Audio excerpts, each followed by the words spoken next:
Ladies and gentlemen, please welcome the Mayor of the Borough of Bracknell Forest, Councillor Ankur Shiv Bandari.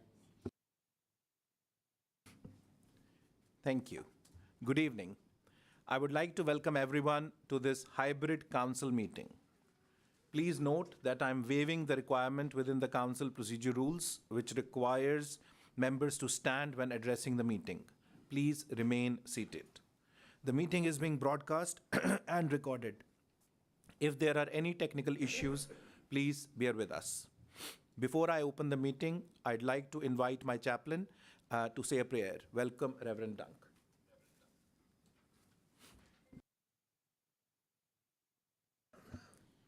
Good evening, everybody. Let us pray. Let us gather our thoughts and prayers together, whether we are a person of faith or of no faith, so that we may all come together for the common good of all our communities and peoples. May our area be blessed by you, O Lord, and may we all seek to do the best for all of our residents, no matter what background, race, colour or creed they're from. May we grow and move forward together as a family. Where there is division and injustice, may we bring healing and wisdom. Where there is fear and prejudice, may we bring love and education. Where there is homelessness and poverty, may we bring shelter and food and drink. May we aid the weak and vulnerable. May we enable those from all walks of life to achieve their full potential. Lord God, equip us with your strength, and may you bestow us with your numerous gifts to achieve all of these things in your name. Lord God, be with our council tonight as they discuss our borough of Bracknell Forest and the way forward for our area in these difficult times. Lord God, bless our Mayor Ankur and all those who serve on the council. We ask, Lord, that you may guide and inspire them as they seek to make the right decisions for Bracknell Forest. May the decisions be wise, loving and encouraging to our local communities. We pray for a holistic approach to addressing and solving our area's needs and problems, teaching the important values of loving and respecting one another, as well as the importance of self-respect. We pray for investment and encouragement for our local neighbourhoods. And on a national level, we give thanks for our King and ask you to bless him and the royal family. We pray for healing and reconciliation amongst them and bless them for the good works that they do for our country and our Commonwealth. We pray for peace in our world and an end to violence, poverty, homelessness and intolerance. Lord, enable us to always strive to do good and to love our neighbours as ourselves. Lord, we pray that we may always respect others, even though they may be different from ourselves. May we learn from one another and show God's love for one another, even those we struggle to be reconciled with. Lord, we pray that we all may have integrity and honesty in all that we do and steer us through these turbulent times of national and worldwide emergencies. Give us all the courage to stand up for what is right, even though things may be difficult. We pray for all of our councillors from different viewpoints and parties. We ask you, Lord, to always ensure that our councillors always seek to work together for the common good, always focusing on serving our community to the best of their abilities and for the good of all. Lord, enable them to bring all of our community together with love, compassion and truth, so that we may prosper and grow in respect, support and tolerance for one another. Amen. Thank you, Reverend Dunk. I declare the meeting open. Before we proceed, I would like to welcome the representatives attending from Thames Valley Police. Thank you for joining us, and we look forward to hearing from you in a few moments' time. Now to the first item on the agenda. Are there any apologies for absence? Yes, Mr. Mayor, I've received apologies from Councillors Kirk and Brunel Walker. Thank you, Chief Executive. Councillors joining remotely, please turn on your microphone only and state that you are present when the Chief Executive calls your name, and anyone who does not respond will be recorded as giving their apologies. Thank you. Councillors, online at the moment we have Councillors Atkinson, Present. Dudley, can see him online. I think we heard. Yeah, okay. Mrs Hamilton, Present. Ms Hayes, Present. Leek, Present. Ms Merry, Present. Mossam, President, can I also give apologies for Councillor Gabby Kennedy, please? thank you very much. Councillor Skinner. No. And Wade. Oh, you're there. Oh, you're there. Thank you. That's it, Ms. Mayor. Thank you, Chief Executive. Agenda item 2 is to recommend for approval as a correct record the minutes of the council meetings held on 30th of November and 21st of December. Sorry. Did you want to say something? I was just getting ready to second Okay. it. Mr. Mayor. Yeah, so I'll just come to that. Before I ask Councillor Bettison to second the motion, please indicate if you have an issue with, if anyone has any issue with the accuracy. Okay, I don't see anything in the room. Madam Deputy Mayor, has anyone joining remotely indicated that there might be an issue? There are no indications online, thank you. Thank you.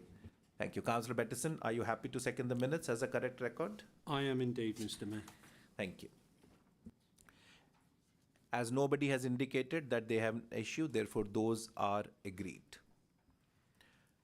The full text for declarations of interest is set out on the agenda at item 3. If any councillor has a disclosable pecuniary interest or an affected interest to declare, please indicate by raising your hand and I will come to you in turn. Okay, I don't see anything in the room. Madam Deputy Mayor, has anyone joining remotely indicated that there might be an interest? No, they have not. Thank you so much. Okay. We now come to agenda item 4, which are Mayor's announcements.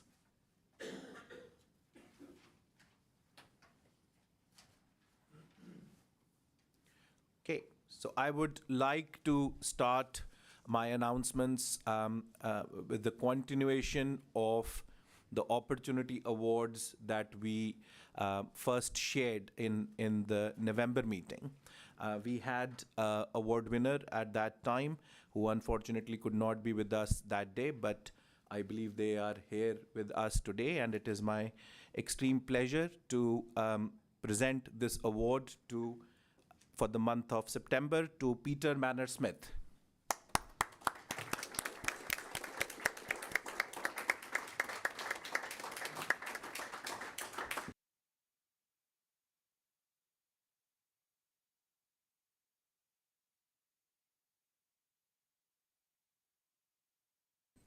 Just to say a few words about Peter. So I got to know about Peter, I think about maybe 18 months ago, something like that. And in the borough of Binfield, Peter does amazing stuff on multiple fronts. He runs the choir, which I was, very honored to sort of listen to when we unveiled the Christmas tree very recently as well. He gets many people from Binfield together and they sort of take part in that, and sort of he is a champion within that area. He runs Binfield Rackets Clubs, which I had an opportunity to play once. Sorry, I couldn't join again, but really enjoyed that time. The table tennis club and multiple other things. So he's a true example of someone who brings the community together on multiple fronts and is truly an opportunity champion, and this award is very well deserved. So thank you, Peter.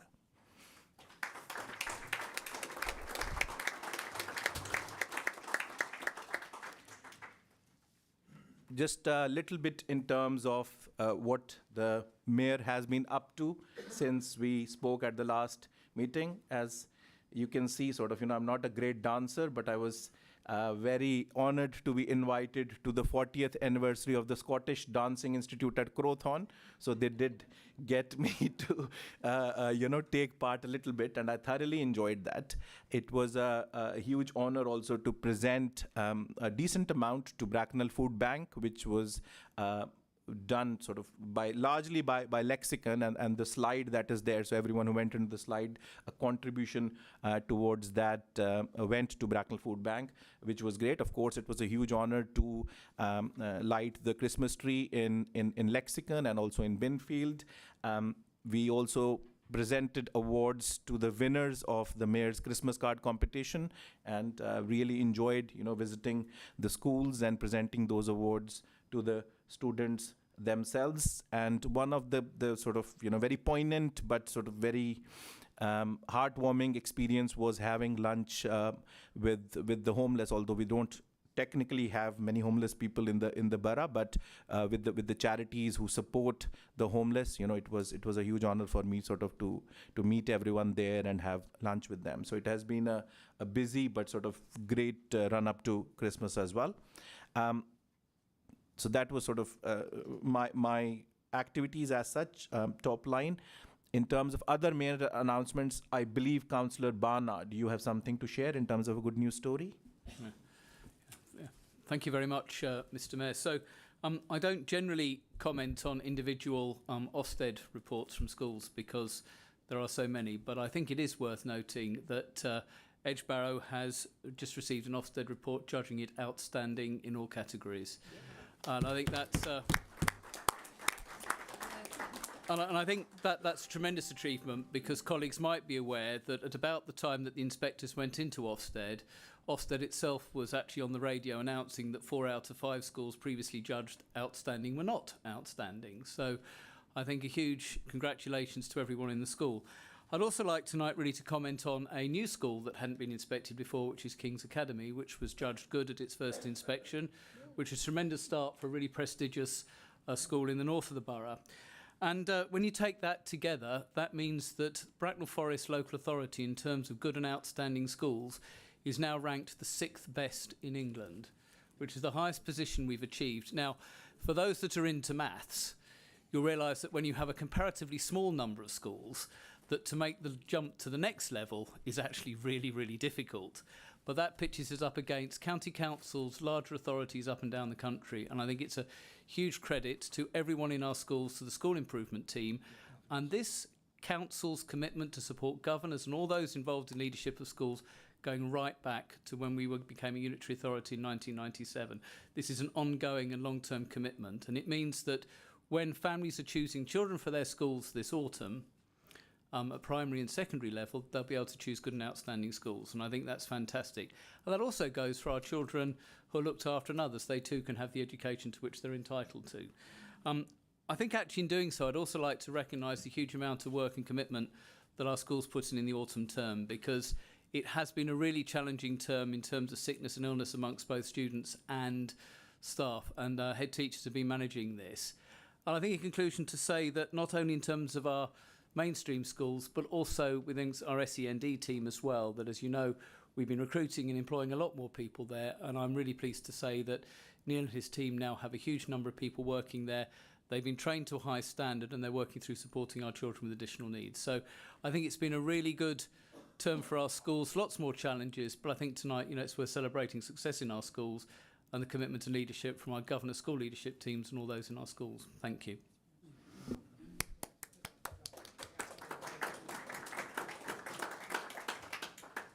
Thank you, Councillor Dr. Barnard. We now come to agenda item 5, which is the Police and Crime Commissioner's presentation.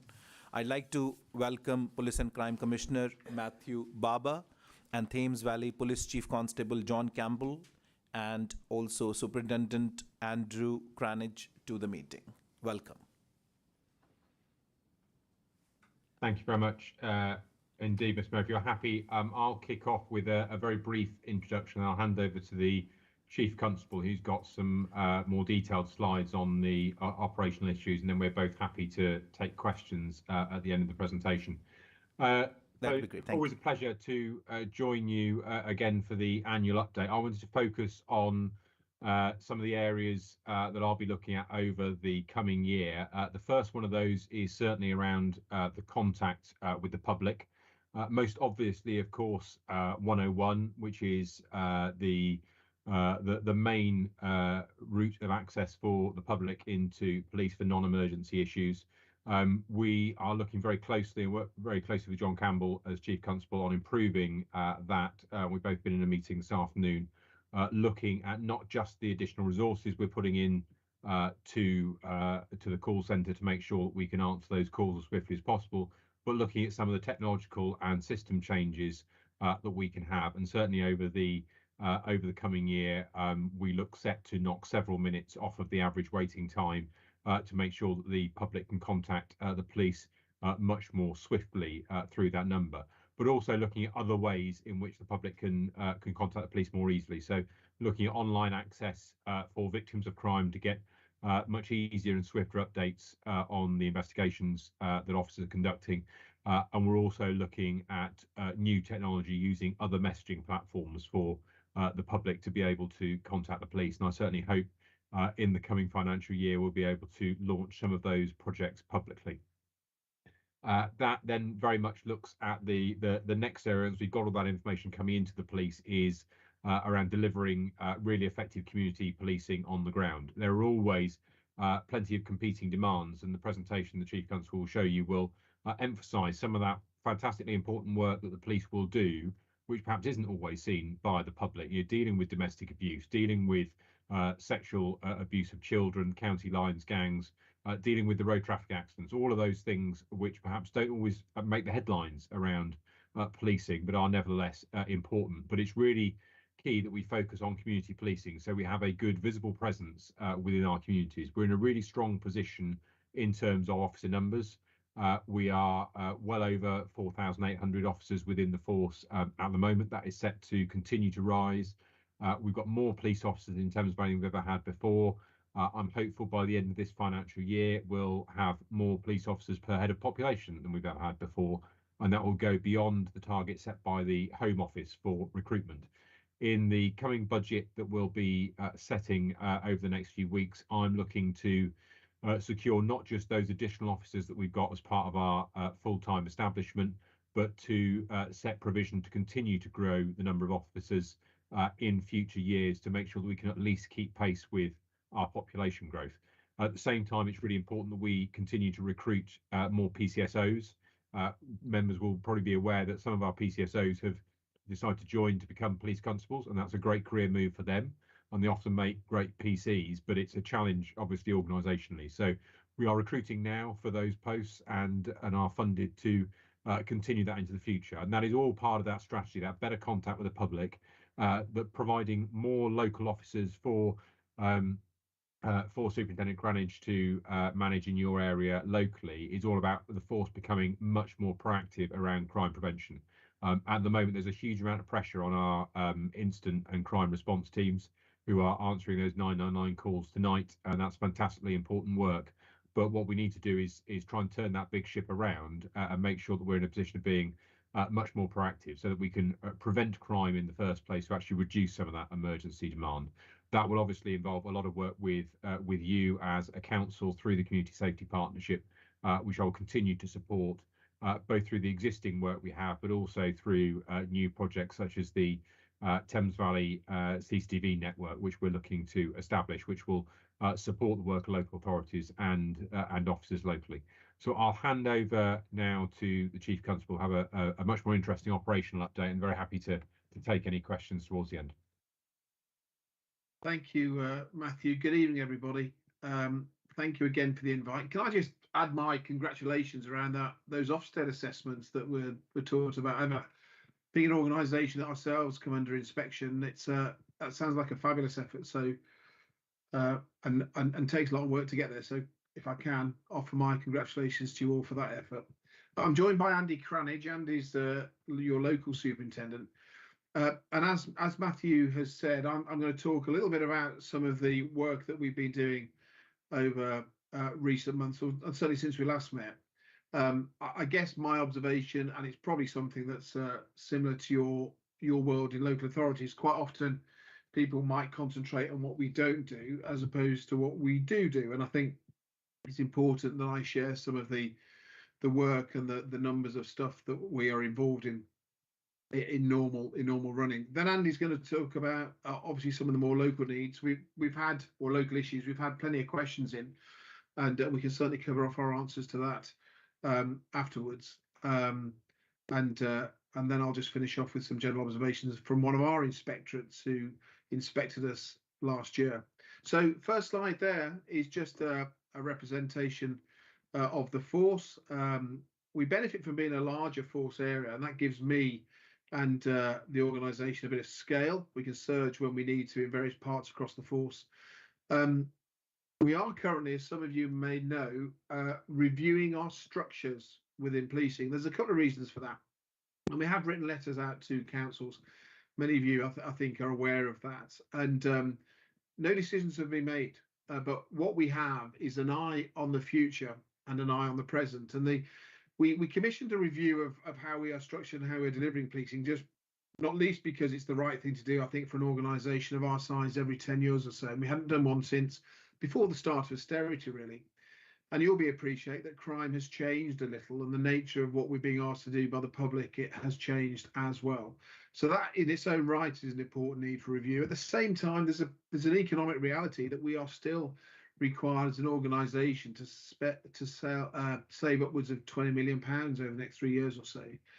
And that is on top of around about 120 million that we've saved over the last 10 years or so. So all those savings that I'm sure you're familiar with have been taken, have been some of the tough ones, and we're into really just having to look at how we maintain the best services we possibly can. And that legitimately comes with looking at structures. I guess what I would say is that going forward, there are some really important basics in terms of how Thames Valley will continue to deliver policing. One is, as Matthew has said, our commitment to community policing, and there's some challenges of that at the moment, but I'll come back to that.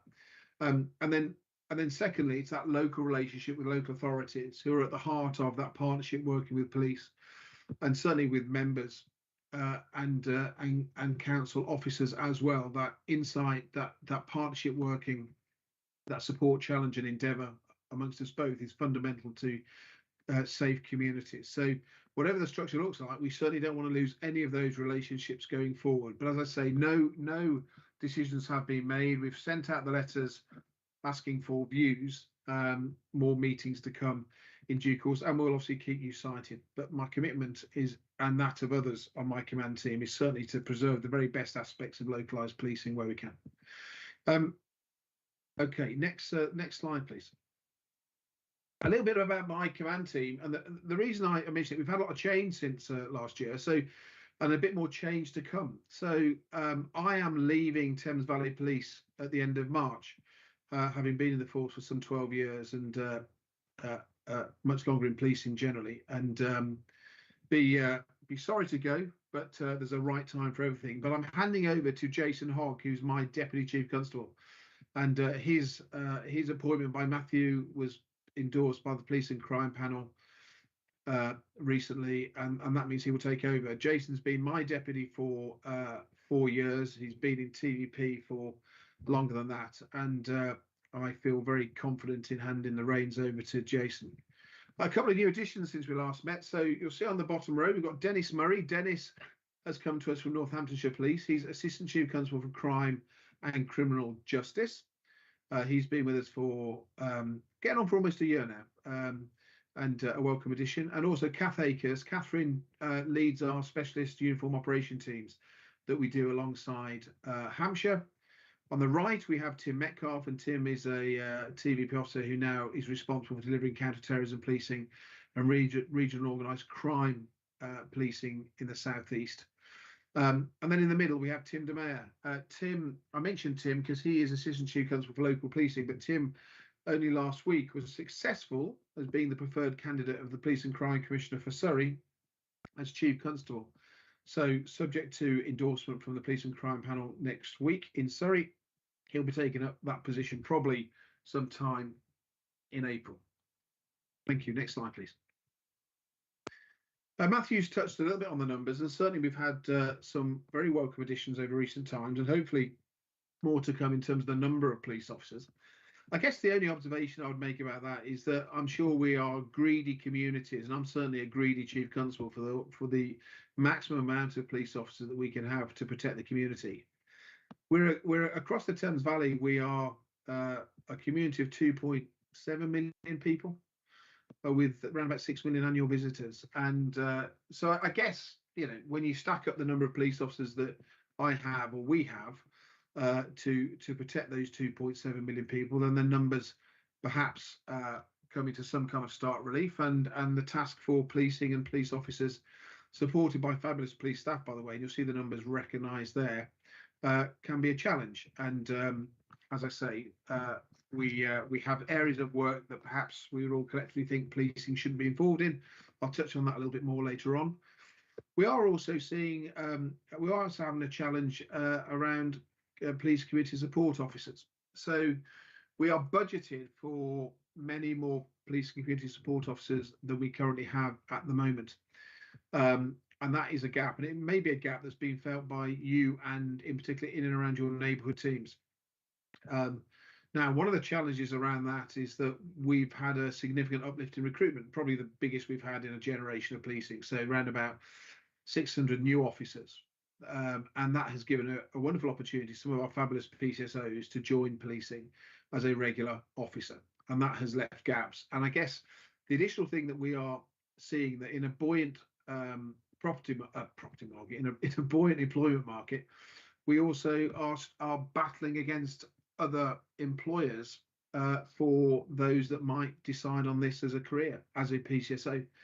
Very much a part of the way forward. We continue to look to recruit once the uplift programme, which formally concludes at the end of March, although we still have 400 officers on to recruit to stay in pace for the next year. Once that's concluded, we're able to reboot our police community support officers recruitment, and they will form very much part of naval policing going forward, which this force is committed to. 229 special constables. For those that know any special constables, they're a little bit like superheroes to me, really. These are members of the community who generally work throughout, have a normal working week with all the pressures that brings, and then they decide to put on a uniform and then police their communities largely at the weekends, often on social hours.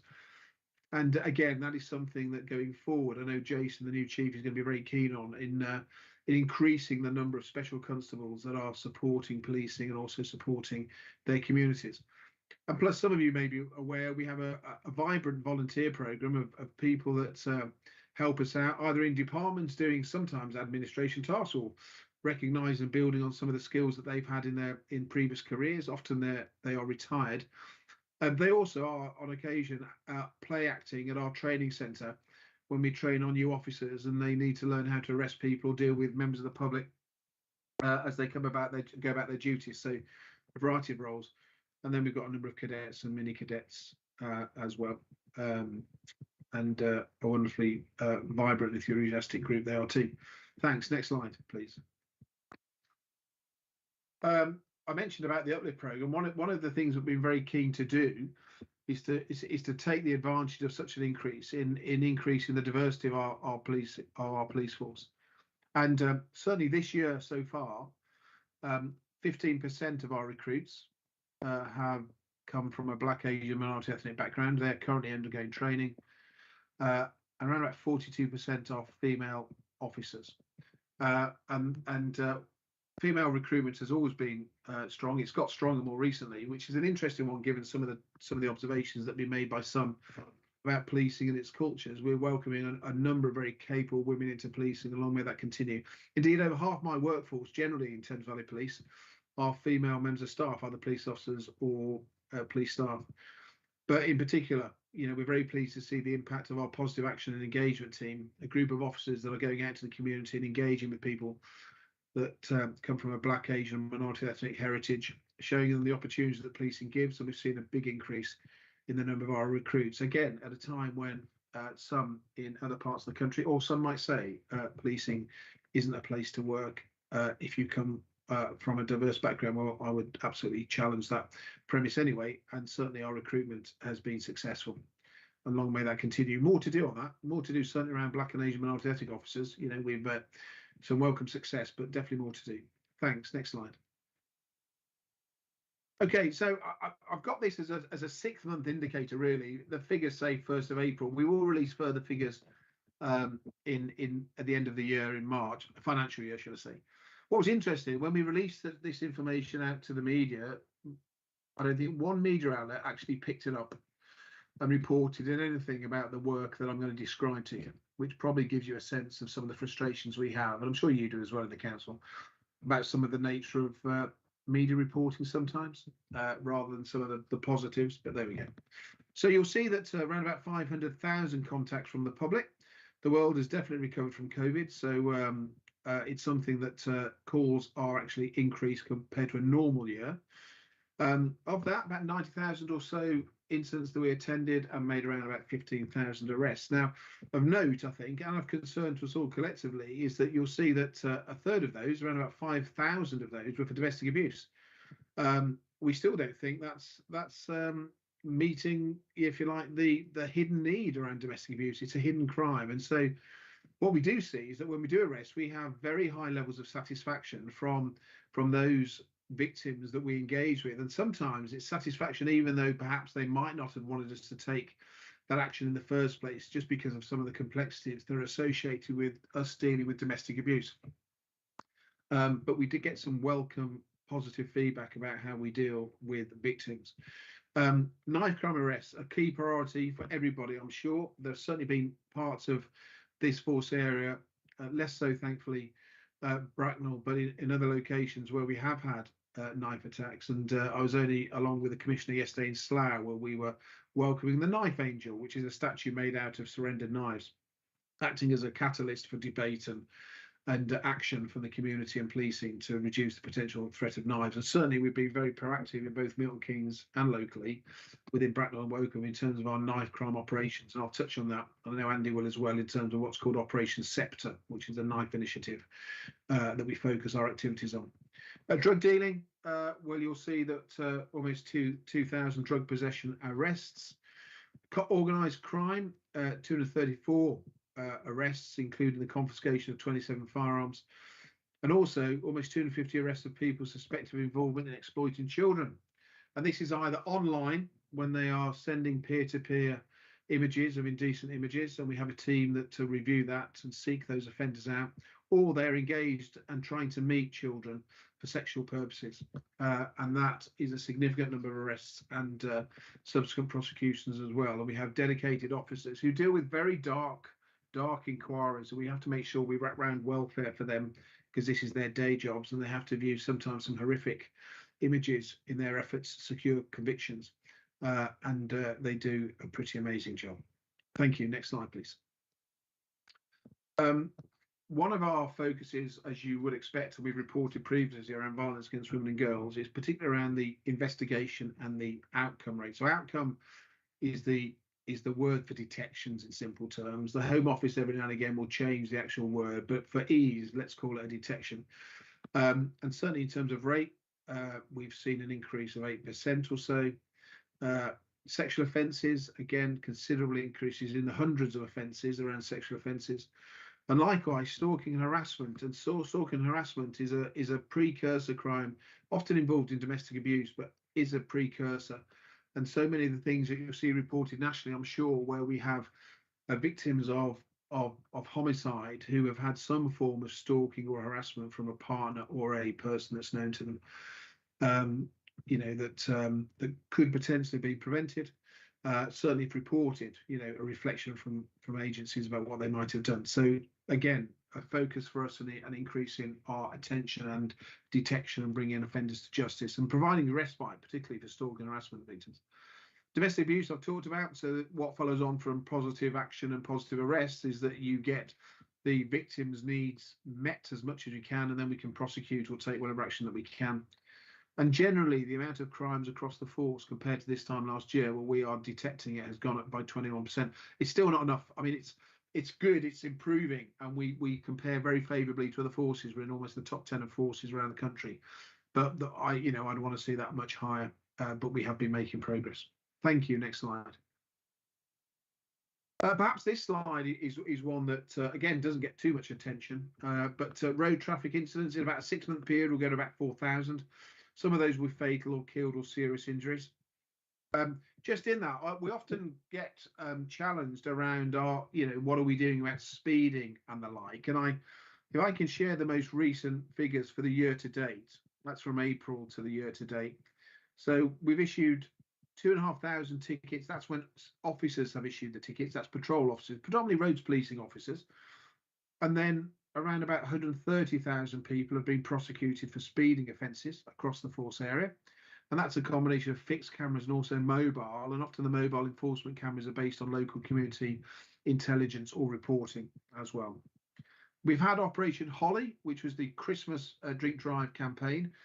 And I think we should all be collectively concerned, really, that the numbers still remain high for such behaviour, given how dangerous this offence is to others.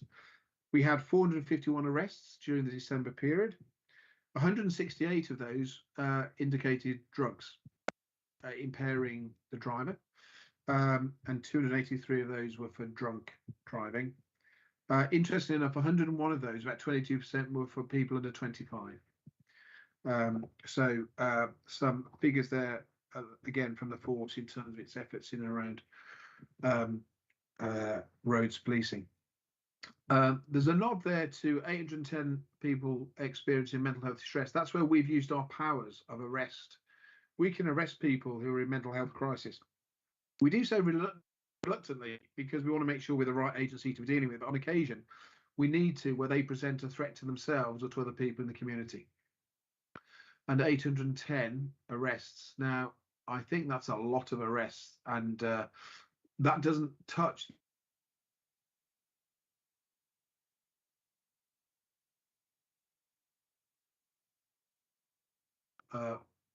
it's a considerable workload for us. And then in a 6-month period, 800 odd tragic sudden deaths. We call them sudden deaths as a term. They may have been anticipated by many, but that's officers attending the scene of these incidents, working with the families, helping them through what is a terrible experience when you lose a loved one, and the complexity of certificates of cause of death and the coronial process as well. And I guess I would say for every sudden death that you see reported there's an officer that has the difficult task of knocking a door and telling a family the worst news that they'll ever get, probably. And my officers do that quite regularly. And the figures say 658 assaults in a 6-month period. I can say now that for the last year, there were 1,265 assaults against our officers during last year. And I've said in this environment and others before that in policing, we kind of acknowledge that there will be a risk to ourselves and to officers, given the nature of what we deal with, either acting and being threatened and assaulted ourselves directly or acting on behalf of others. But I don't think collectively we should ever accept that as part of the job.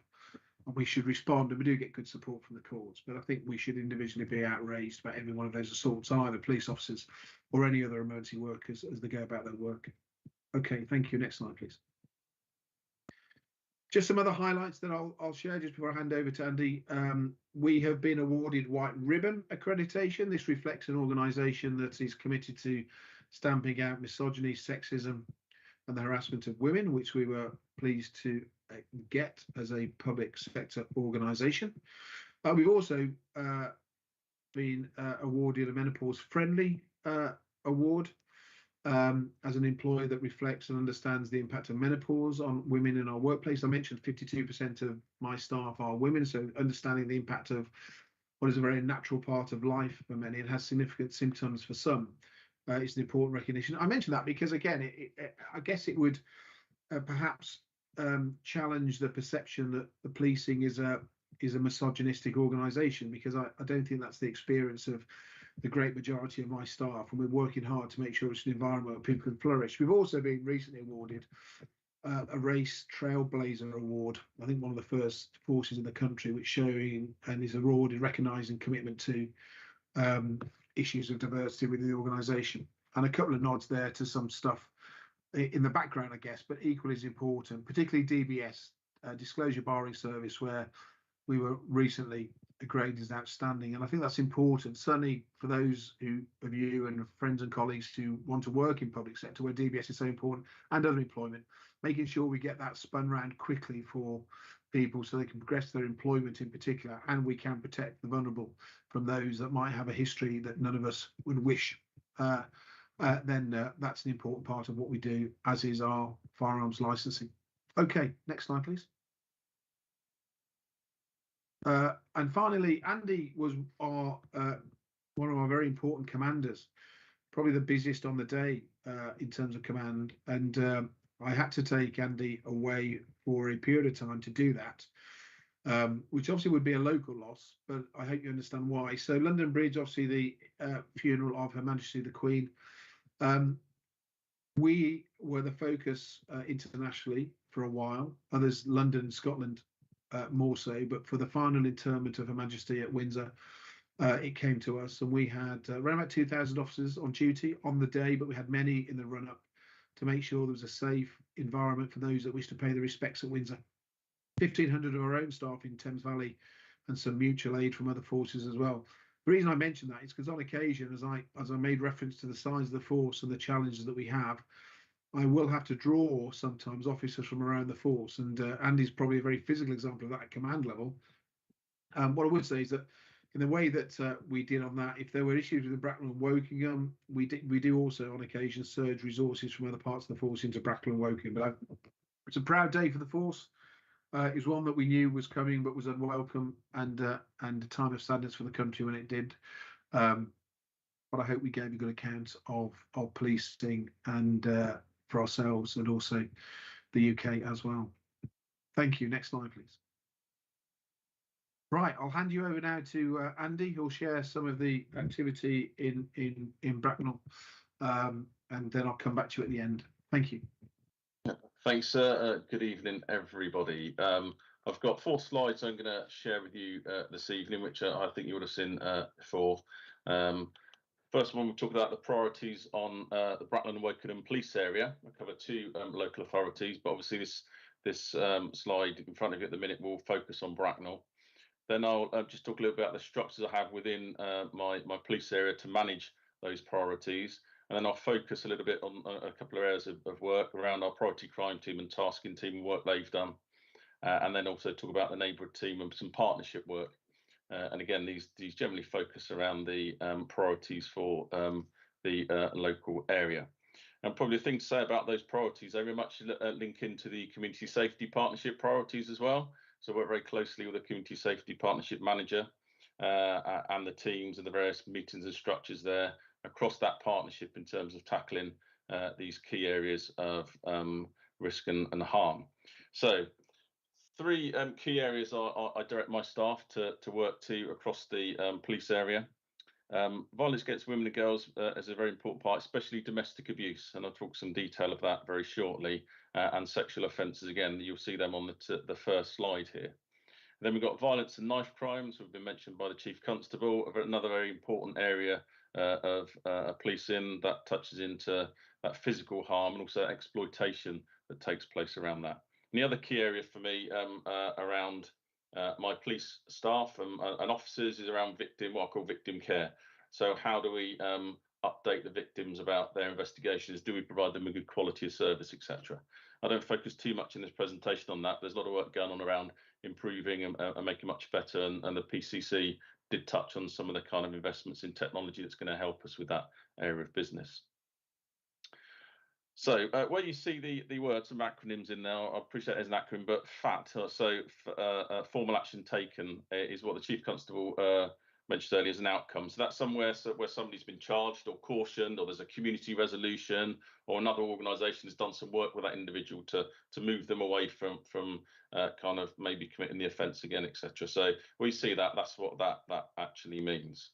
So just going into some detail, then I mentioned domestic abuse a moment ago as one of the key areas that we look at. In Bracknell itself, so this is all about Bracknell area, 26% of all our investigations focus around domestic abuse. And people probably think domestic abuse is a traditional thing, to give it a term of a partner on partner or somebody who's married or husband on wife, etc. But it covers a whole range of siblings and mothers and daughters and sons, etc. So there's a whole gambit of what we call domestic abuse. So of those 26, we have quite an even split really in terms of those that are crime and those that are non-crime. Because we do go to domestic abuse cases where there are no crimes. It could just be a verbal argument, and they need some support and some help, which we can do. And I'll touch on a little bit of a programme we've got going across the LPA a bit later on.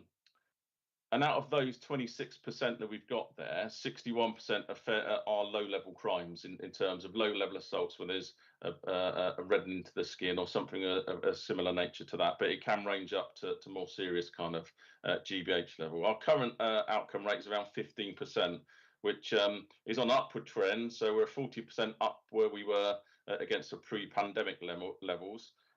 Which just shows that improvement and focus that we're having around that. And we're using things also, you know, when you think about that outcome rate, it's not always about, we don't always succeed in that sense, but we do have other civil orders that we can use now, and things like DVPO, so domestic violence protection orders.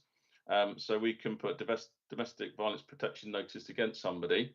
There's enough to be charged with it, but it's about that threat of immediate violence. And that allows us to give some space for victims to get some intervention, to get some support from other agencies. And this is where the community safety partnership work really comes in here, where we've got organisations that work with the community safety partnership and are funded by various streams of funding in order to provide that support for those victims. That might be about giving some space to get a non-molestation order or something similar like that. So it's a real focus, and as the Chief Constable mentioned, I think putting the figure, it's about a 97% increase in reporting of domestic abuse for Thames Valley in recent years, and that's very much borne out in Bracknell as well. And you think about all the building work that takes place and etc. New homes, that's something that's a real focus for us. I put in here burglary, though that doesn't figure when I talk about my 3 priorities. It's still something we look at under neighbourhood crime. And I'll touch on something that our priority crime team achieved very shortly. But it's still an area we could real focus on. It's a very invasive offence to people's feeling of safety. And so we do spend quite some time looking at these, and I'll touch on how PCT do that shortly. But again, against the kind of pre-pandemic figures, we're seeing a reduction, which is a really positive thing. There's a number of reasons for that, really. We've got better crime prevention, we've got better locks on doors, things like Ring doorbells, all those kind of things that help towards us investigating a preventative measures. As well as when you think about the number of people that now are working at home. I'm sat at home at the moment, so you know, with technology and such, like, more people are at home, so it's a less chance of the opportunist burglary or the burglary targeting a property when people are working at home. So it's a real good positive story.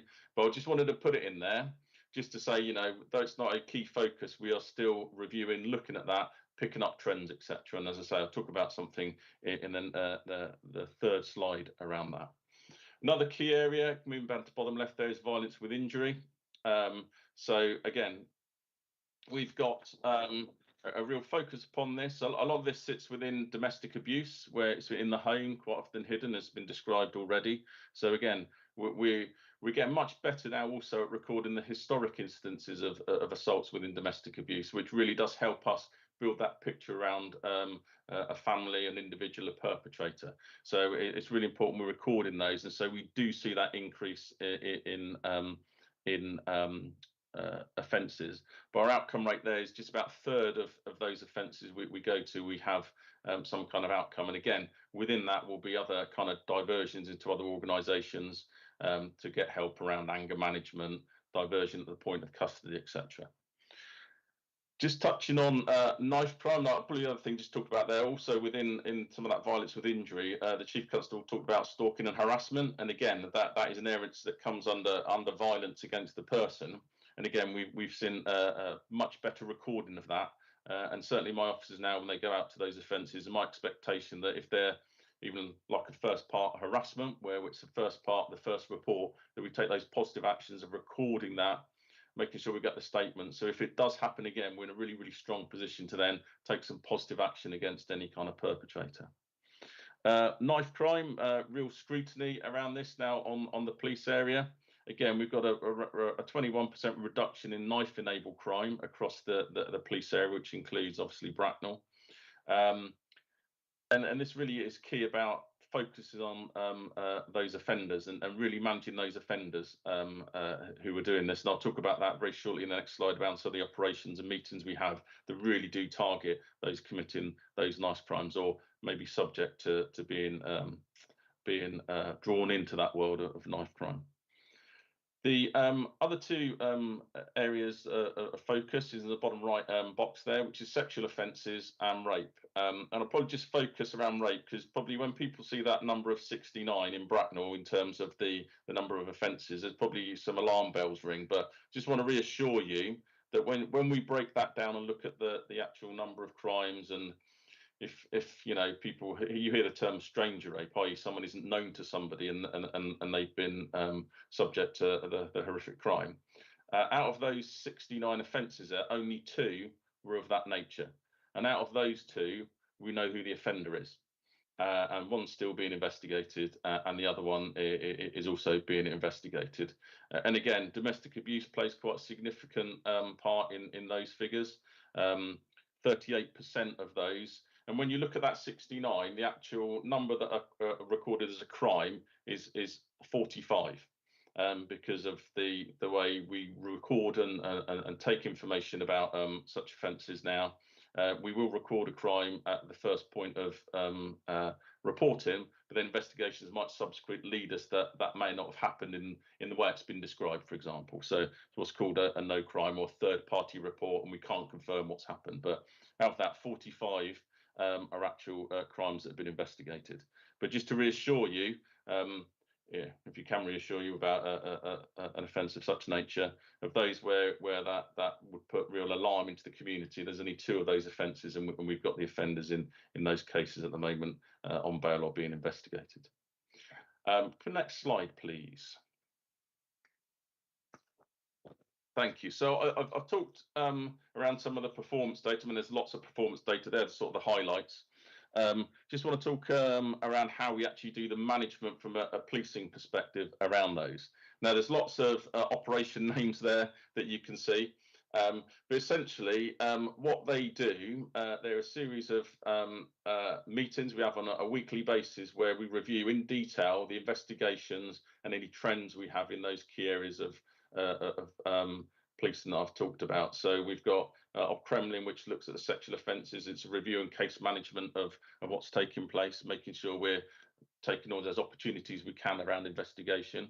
Got Operation Kinetic there, which is our domestic abuse meeting, and these feature into other areas of domestic abuse management, which is around MATAC and MARAC. MATAC being about perpetrator, MARAC being around victim. 2 again separate meetings, but they do feed into how we manage domestic abuse on the police area. Talking about knife crime, Operation Kosh is our knife crime meeting, and again, this is around those who are committing offences using knives. Those are habitual knife crime carriers. So we've got data that tells us who are the people we need to be looking at that have come through custody. And a recent application of this is the Hotspots app that we have. That's sponsored by the VRU, Violence Reduction Unit, have created an app based on data for the last 5 years, which gives us areas that we should do hotspots, so touchdown policing, where we get out of our cars, walk around, talk to people, target those areas to see if we can get that reduction in those areas. And it's fairly early on. It's only released towards the end of last year, but so far the number of patrols is quite significant. I think off my memory, because I didn't write the detail down, it's around 3,000 of those hotspots have been policed in that way. More data is going to come out on a report again. I want to get the opportunity around that. We also have Op Kryptonite, which looks at the traditional crime, if you like, so it's acquisitive crime, which is now badged under neighbourhood crime under the Reducing Crime Bill from the government, which is your burglary, your robbery, your vehicle crime, and your drugs. And I'll touch a bit more of that on the next slide as well with our property crime teams. I just want to also touch, I mentioned a bit earlier around domestic abuse, where, you know, not all domestic abuse lead to an arrest. It could be that there's officers attend, and there's been a verbal argument, for example, around finance, which there's been no violence there. There's some stresses around it, very apt, really, isn't it, in this day and age with the pressure on the cost of living. And at the minute, officers, or previously, officers didn't really have many more tools apart from just saying, oh, try and contact this person or that person. We've now got something called the Joy app, it's called. It is an app. And what it allows us to do is a referral into other agencies at point with the people we're supporting or dealing with at that particular time. We do a lot of work of that in Wokingham. They, as a council, have adopted the Joy app, and we're looking at potentially with the CSP how we might be able to do that in Bracknell as well. But we still do get those referrals happening. Involve, who many of you will know, who work just beside the police station, the charity, they staff that through social prescribers. And I'm just doing a bit of work at the minute. That's again towards the end of last year, started doing that. We need to just review exactly what those referrals look like, what the success looks like, etc. But officers still are starting to now utilise that as an opportunity to provide that support when we're called into such an instance as domestic abuse. It can be for anything, but domestic abuse is the area I'm really pushing that. Just linked to that is neighbourhood policing and how that's supporting those priorities. So OPSEPTA, the Chief Constable mentioned that earlier on, that is weeks of action throughout the year. I won't go into too much detail now because I'll talk about it a little bit later on, but that's about target hardening. It's about targeting our knife crime carriers and the hotspot locations I mentioned earlier, but I'll talk a little bit more about some of that we did over Christmas very shortly. And in fact, that it talks a little bit about it underneath there, but I'll pick it up in a minute. Again, in partnership, this is all done in partnership with neighbourhood policing and the CSPs and other organisations within the Bracknell area. MACE and Make Safe is about how we support those who are missing and exploit them potentially at risk of exploitation. It's a multi-agency partnership meeting. It looks at those who go missing, children who go missing, and how we might support them and their families. Some of them are looked after children that come into the area or looked after within Bracknell itself, and how we actually support them and do work and diversion, etc. around them. We've got a multi-agency problem-solving group. So I know the Chief Constable talked about prevention and early intervention. That plays a huge part in those opportunities. When we get a problem, how we group together and how we collectively solve and tackle problems long term. And that can be applied not just for long term, but short term as well, in a sense of, what are these opportunities for making fast gains, but also long term, how do we really understand what a problem is? And how do we really then understand who is the best person to solve that, and how do we support each other as agencies or indeed the community to do that? Another real key part of neighbourhood policing is the civil orders. Closure orders, that's where we close a premises down that may have been used for cocooing. That links very much into exploitation of the vulnerable. We have 3 of those in Bracknell in the last year. Antisocial behaviour injunctions. We've had 5 of those in the last year. And one of those is quite interesting in terms of it was used against a couple around domestic abuse. All the things we were trying in terms of prosecution, in terms of diversion, intervention, just weren't working. So I think we are the first area in Bracknell, police area in Bracknell, to apply for an injunction, antisocial behaviour injunction, against those 2 individuals. And now that is in place and that offending has stopped. Quite an interesting case where we're just doing some work around sharing that across the forces, some good practice, because it isn't always about prosecution where you can get some successes here. We've got some public space order. We've got one of those, and child protection notices and warnings. We've had 3 of those. So just shows the breadth of what that neighbourhood team are doing and the opportunities and different ways they're tackling the issues that are happening across the police area and Bracknell. Forgive me for probably dropping into saying Bracknell and Wokingham. I'm used to that. So, this is very focused on Bracknell. Can I have the next slide, please? So the next 2 slides really talk about some specifics. I'm not going into a huge amount of detail because I could go on for quite some time talking about these areas. But I just want to highlight the work that takes place with our priority crime team. But before I do that, I just want to talk about, we talked about neighbourhood policing and how important it is, and the PCC picked this up a bit earlier. It's not just neighbourhood policing that delivers the policing across Bracknell and indeed across my LPA. I've got my response teams, so they're out there now. They're doing the job now. They are there responding to the incidents that are out there, but also supporting those priorities. So they go to the tasking areas. They do those hotspot patrols I talked about.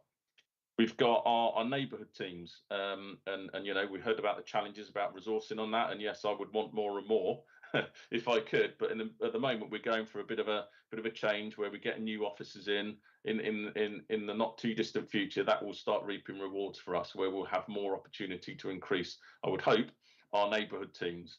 And again, that impact then around people wanting to join as PCSOs, I hope will start coming to fruition as well. We've got our problem solving team. So part of how we divided up our neighbourhood teams, we've now got dedicated problem solving teams. They actually work out of Bracknell Police Station, and they've got a sergeant and 3 PCs that are dedicated to problem solving. That is their full-time job. So again, that makes some real good connections into the likes of the community safety partnerships and our other kind of partners out in that community. In addition to that, we've got our priority crime team and tasking team, and I'll talk about them and what they do in a minute. And what supports all of that work is the likes of our force roamers. So they are the people like our roads policing, our dog section, our armed response vehicles, all those people that support the police areas, and you will see them driving around and doing work for us. And also when we need, we can get access to other specialist teams, be that covert or overt, to support us on the area. So the point I'm probably making there is there's a lot of in the questions talking about our challenges around neighbourhood policing, but it's not just neighbourhood policing that delivers the results we get on the police area. It's a combination of all those elements that do that. So just focusing for a short time on the priority crime team and tasking team. So that's a group of detectives and police officers that work on my police area and therefore on Bracknell and Wokingham, and they deal with what we call our neighbourhood crimes. They look at robbery, house burglary, vehicle crime, drug crime, forgive me. But again, more and more, we're also looking at arresting those high-risk offenders. So, you know, we're seeing that reduction in burglary. So we're refocusing where their work is taking place, and they're starting to now look at domestic abuse offenders, those who are trying to exploit people through county drugs lines, for example.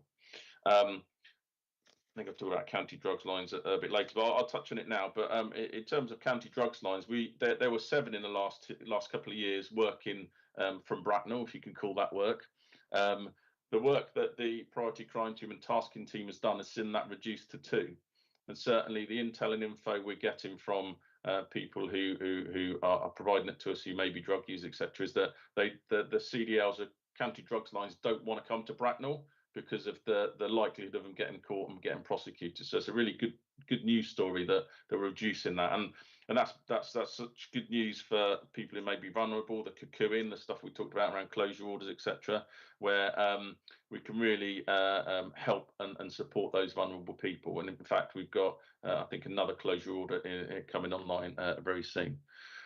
Here it talks about Op Kangaroo. In simple terms, the keyless vehicle theft, about 50 of them. The priority crime team noticed there was a bit of a trend, a bit of a pattern emerging, but there are very few forensic opportunities. But with that additional work they did around obtaining CCTV, comparing it, doing that kind of investigative bit of work that they can do because they're dedicated to it, and intelligence of some data around ANPR, etc. We were able to identify 2 offenders, and then with a range of covert and overt tactics, we were able to find out where they are, what they were doing. As a result, go and arrest them.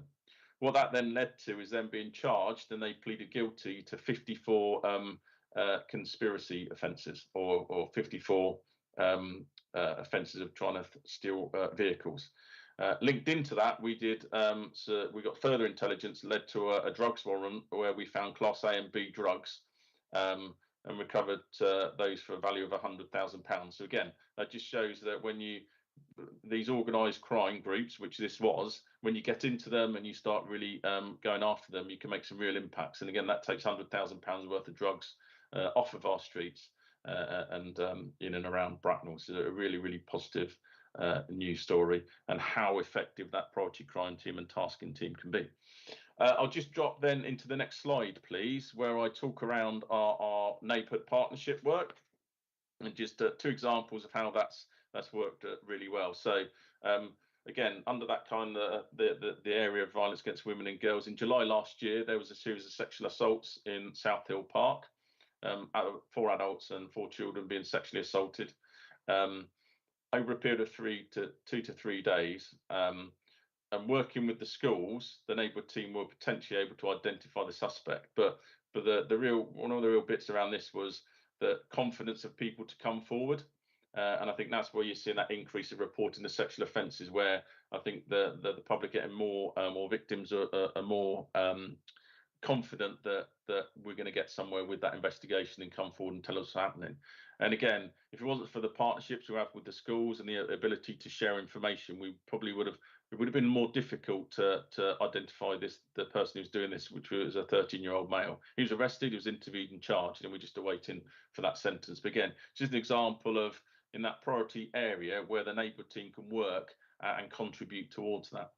And the final thing just to talk about is OPSEPTA, that week of action in November, and it happens several times throughout the year. Again, we went into secondary schools because part of this is also about educating. We went to around 500 students as part of that audience in total, just raised awareness of the risks of knife crime, carrying knives, etc. Because, you know, if you carry a knife, it's just as much could be used on you as you use it on someone else. So the whole thing about self-protection is that real education bit that's really important. There was some focused work around some people around an aggravated burglary. So that is where you take a knife or a weapon to commit a burglary offence. And they've been arrested and now being managed through their sentences. And again, just that whole area of test purchasing. Traditionally, you think test purchasing is about alcohol, but this is very much around drugs. And again, working with the CSP, and actually our cadets help us with this. We visited 8 stores and all refused to sell a knife, which is a really positive story, that the work that happens with trading standards locally about not selling knives, proof of age, etc. It just shows how that message is starting to really sink home and prevent knives coming to the street that we don't want to. That was my final slide. I think I now hand back to the Chief Constable for the close of the presentation, and then we move into the area of questions. Sir, back to you. Thanks, Andy. So final slide from me. So this is in effect the equivalent of our Ofsted. It's called a PEEL assessment, police effectiveness, efficiency and legitimacy. And these are some of the comments that were made. Excuse me, I finished with this because obviously I think it reflects an important assessment of the culture within the force. The first one is how it feels to work in Thames Valley Police, which is important, and to others it appears, as I hoped it would, that we have an ethical and inclusive culture, and staff are very proud, despite some of the challenges, to work for TVP. The next 2 really are about, or 3 are really, or 4 are how we deal with members of the public, really. And the first one is how that we treat people fairly and with respect, and that's generally in our duties. There's a nod to how we work with our communities to understand what matters to them. And then in respect of powers and the use of force that really only we have over our fellow citizens. And that is that they assess that we understand how to use stop and search powers fairly and respectfully. And respectfully is a very powerful word for me when we're using those powers, because, you know, we will use those quite rightly when we believe someone may be carrying weapons or drugs or articles to be used in theft, but we should always do it with respect. And the workforce also understand how to use force fairly and properly. So I'll leave you with those observations. We continue to work hard, as Andy and the team will do in the Bracknell area. We now have, Chair, I'll obviously hand back to you. There's a number of questions. What I would say is that Andy has very helpfully prepared written answers to those questions. So I don't know what kind of time you and colleagues have, but we have written answers if we're not able to capture all of them. But we'll do what we can to answer any. And if there's any new ones that haven't been covered, we could take that away if we can't ask to the degree of detail that you might want tonight. Thank you, Chair. Thank you, Chief Constable Campbell. Before I get to the questions, can I congratulate you on the sterling service that you've provided to Thames Valley Police over the years, and especially Bracknell. So can I request everyone for a big round of applause to Chief Constable Campbell? That's very kind, Chair. Thank you. Thank you. Now, coming to the questions, we have a set of submitted questions, and we'll go through them one by one. After that, we have the provision of up to 3 more questions. If you know, from the councillors here, if you've not submitted questions before, so we have provision for up to 3 more questions if required. So, can we have the first question on the screen, please? Yeah, Councillor Turrell, over to you. Thanks, Mr. Mayor, and thanks for the presentation. I think there's certainly a lot of information in there. I was pleased to hear about the developments with the 101 service, and also the fact that technology is making making its presence felt in terms of the use of Ring doorbells. I would agree with you also about media coverage. But could you say a little bit more about what's being done in terms of another aspect of the speeding is vehicles being driven very noisily around the place. National trials and things we hear about, but on a limited basis. But what's the picture in terms of Thames Valley Police, in terms of being able to use technology such as any specialist cameras or dash cam evidence? Thank you. Thanks, Councillor. If I talk in general, I don't know whether Matthew you'd want to come in on this one as well, but certainly, I mean, it's an interesting one with speeding and noisy driving, because I mean, I've touched on some of the thousands of enforcement tickets that we issue across the Thames Valley through various methods. But I think, you know, depending on the impact on communities, that is something that often comes up as feedback to officers about whether or not we could be doing more. Certainly around noisy driving, there is some developing technology, but it's very early stages, and that's around whether or not cameras could be used to identify noisy vehicles. And that's it. I think there's a trial, I believe, that has been developed nationally, but it's very early days. There's some challenges with the technology, and also there's a challenge about how much money it would cost for the amount of noisy vehicles on the road. What we have seen, Councillor, across the force, and I'll leave Andy to give a sense of what it feels like for local, what we call Chromium meets, Operation Chromium, and that's where we have a number of car meets where often young men come together and share their passion and interest in cars, but that sometimes that overflows into dangerous driving and certainly antisocial behaviour. So I don't know whether that's been an issue in Bracknell, Andy, that you can share, and any response that you might have had. I'll pause there for Andy, then I'll come back to the technology bit. Yeah, so yeah, there have been issues around car cruises is the local term, I think, that's used by these groups that do that. And what comes with that is, as you mentioned, boss, the antisocial behaviour and the risk to the public, etc. And certainly from our perspective, when we get intelligence information of a Chromium, what we call Operation Chromium, a car cruise, we very much work with the roads policing teams to put in an operation and a visible presence and try and capture and record any kind of offences that may take place there. In addition to that, we started working on a road a little bit to Wokingham, because it was more acute in Wokingham. We did a lot of work with the CSP and the council there around target hardening. So they choose to try and use open spaces such as car parks, be it the council car parks or car parks such as the Tesco's. Peel Centre is a good example in Bracknell. We've done a lot of work there, putting in the, make sure the speed bumps are relevant, narrow restrictions to get in, etc. So, jointly we try and join that with the neighbourhood team to support roads policing to tackle that element locally. So something we are aware of and sits within the problem-solving group I mentioned earlier around one of the issues that we're looking at. But it's not been too bad in recent months, but certainly over the summer it tends to rear its head a little bit more than it does during the cold winter months. Back to you, sir. Matthew, did you want to come in on some of the new technology or any of the stuff that? Yeah, I will. Thank you, John, and thank you to Councillor Turrell for joining the road safety forums that we've been having. So that effort really is bringing together the police and local authorities to try and tackle some of these issues. There's a lot of new technology out there. I am hoping in the budget that I'll be setting the next couple of weeks to allocate some funding from the Community Safety Fund to provide some pilots around use of new technology and new cameras. Now, I'm not being prescriptive about that at the moment.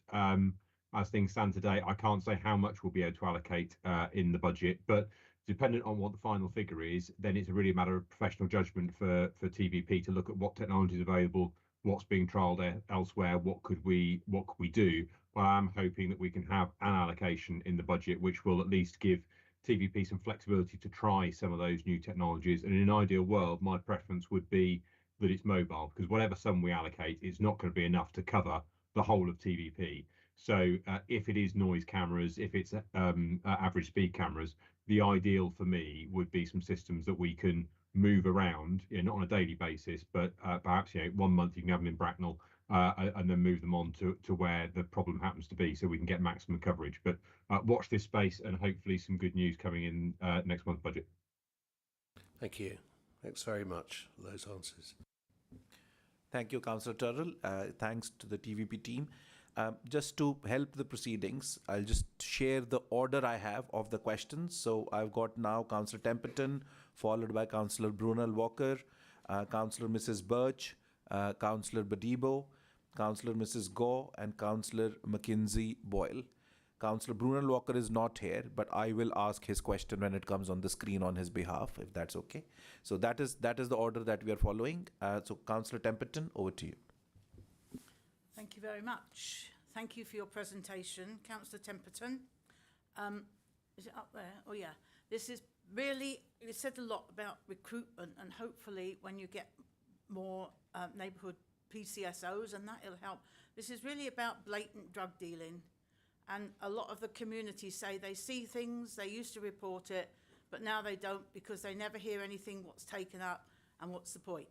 So this question really is, we need more visibility, more effective reporting back really, so our residents can feel it's worthwhile reporting in when they see the drug dealing so blatantly between young people and the cars at the end of our streets and in the car park areas. And it's not just my area, it's very widespread. Thanks, Councillor. If I take that in the first instance, then maybe Andy can give you a Bracknell percentage. I agree with you in simple terms. I think one around community policing that, one, as a service, as a police service, we should welcome the fact that the community wants to see more of us, because there's plenty of parts of the world where they don't welcome their police, but see them as an army of occupation rather than part of the solution to problems. So that's the first observation. Certainly in terms of community policing, at the moment, we've got a bit of an acute problem with some of our neighbour teams, and that is because we've talked about the increase in police officers, which is really welcome. So that will start to really bear fruit. 600 extra staff compared to 3 years ago, and hopefully more to come. That will have a big impact. And most of those original officers in the first year went to local policing areas. At the moment, because of their training programme, we have to use some of our neighbourhood officers to do response policing. And that, with the police and community support officers, means that at the moment, over the current time, and maybe for another few months, but we're keeping a close eye on that, the numbers on neighbour policing aren't as full. But I wouldn't want that to reflect any loss of commitment to neighbour policing. As I say, once we're through this acute training period, certainly Jason Hogg, the new chief constable, will be looking very closely at kind of like regalvanising neighbour policing and community policing. You've heard the commitment and the desire from the crime commissioner to ask the force to do exactly the same thing. So just to give you some assurance around that. Certainly on the drug reporting, what we certainly, you'll hear this before, and you've probably heard it from other chief constables, that we encourage you to report for some very obvious reasons. The 101 as reporting mechanism can be difficult depending on the time of day you report, for sure. At the moment, this month, as it happens, it's a 2-minute average wait, but it does sometimes get a bit higher. But the commissioner's talked about what we're planning to do in the coming year. What I don't think we're good at, and we need to get better at, and I absolutely take your point, we were only discussing this morning, is that loop between a member of the public reporting. Now, some want to remain anonymous. That's important to recognise. But when that goes into the control room, our contact management centre, either online or on one-on-one reports, when that goes through to the neighbourhood officers, and it does, and it will be reviewed locally, there can be a loss of contact and information as who the caller is. Now, if I made that call, a phone call from a local neighbourhood officer or someone saying, we've got your information, thank you. We might be doing this. I can't tell you what we might be doing on certain occasions, but we've got it, and thank you for reporting. And I think I'll absolutely endorse your comments, Councillor, and say we need to get better at that. But I'll hand over to Andy for any local observations around that. Yeah, thank you. I think your points are well made there, sir. And I think that if you look at the comments I made earlier around CDL, so a lot of this dealing in the street is around county drugs lines, forgive me. And again, the fact that we managed to tackle them and it's not a place CDLs want to come to is probably tantamount to the fact that we are acting on that information. But I think we need to close that gap around how we report back. When we can report back, I think we need to get better at doing that, as we said. Yeah, there are some challenges as described just around the neighbourhood team being able to do that, because quite a lot of this comes into that local neighbourhood kind of perspective. But I think, what shouldn't be lost, and I'd urge you to report back if you could to your communities, that we are tackling those drug dealers. We are seeing that reduction in CDLs coming to Bracknell, which is nothing but a good news story. But again, certainly I'll take that away and make sure we look at opportunities to report back more effectively, which is probably what I'm hearing from the additional information you put to that particular question. Thank you. Thank you very much. Thank you. Oh, it's quite a big one. Okay, well, can we proceed with other questions, and we'll come back to this one at the end? Yeah. Yeah, a written answer I think is more appropriate on this one. I agree with you, Dr. Barnard. So yes, I think we will request a written answer on this one. Okay, so over to you, Councillor Mrs. Birch. Thank you, Mr. Mayor. Thank you very much for your full presentation.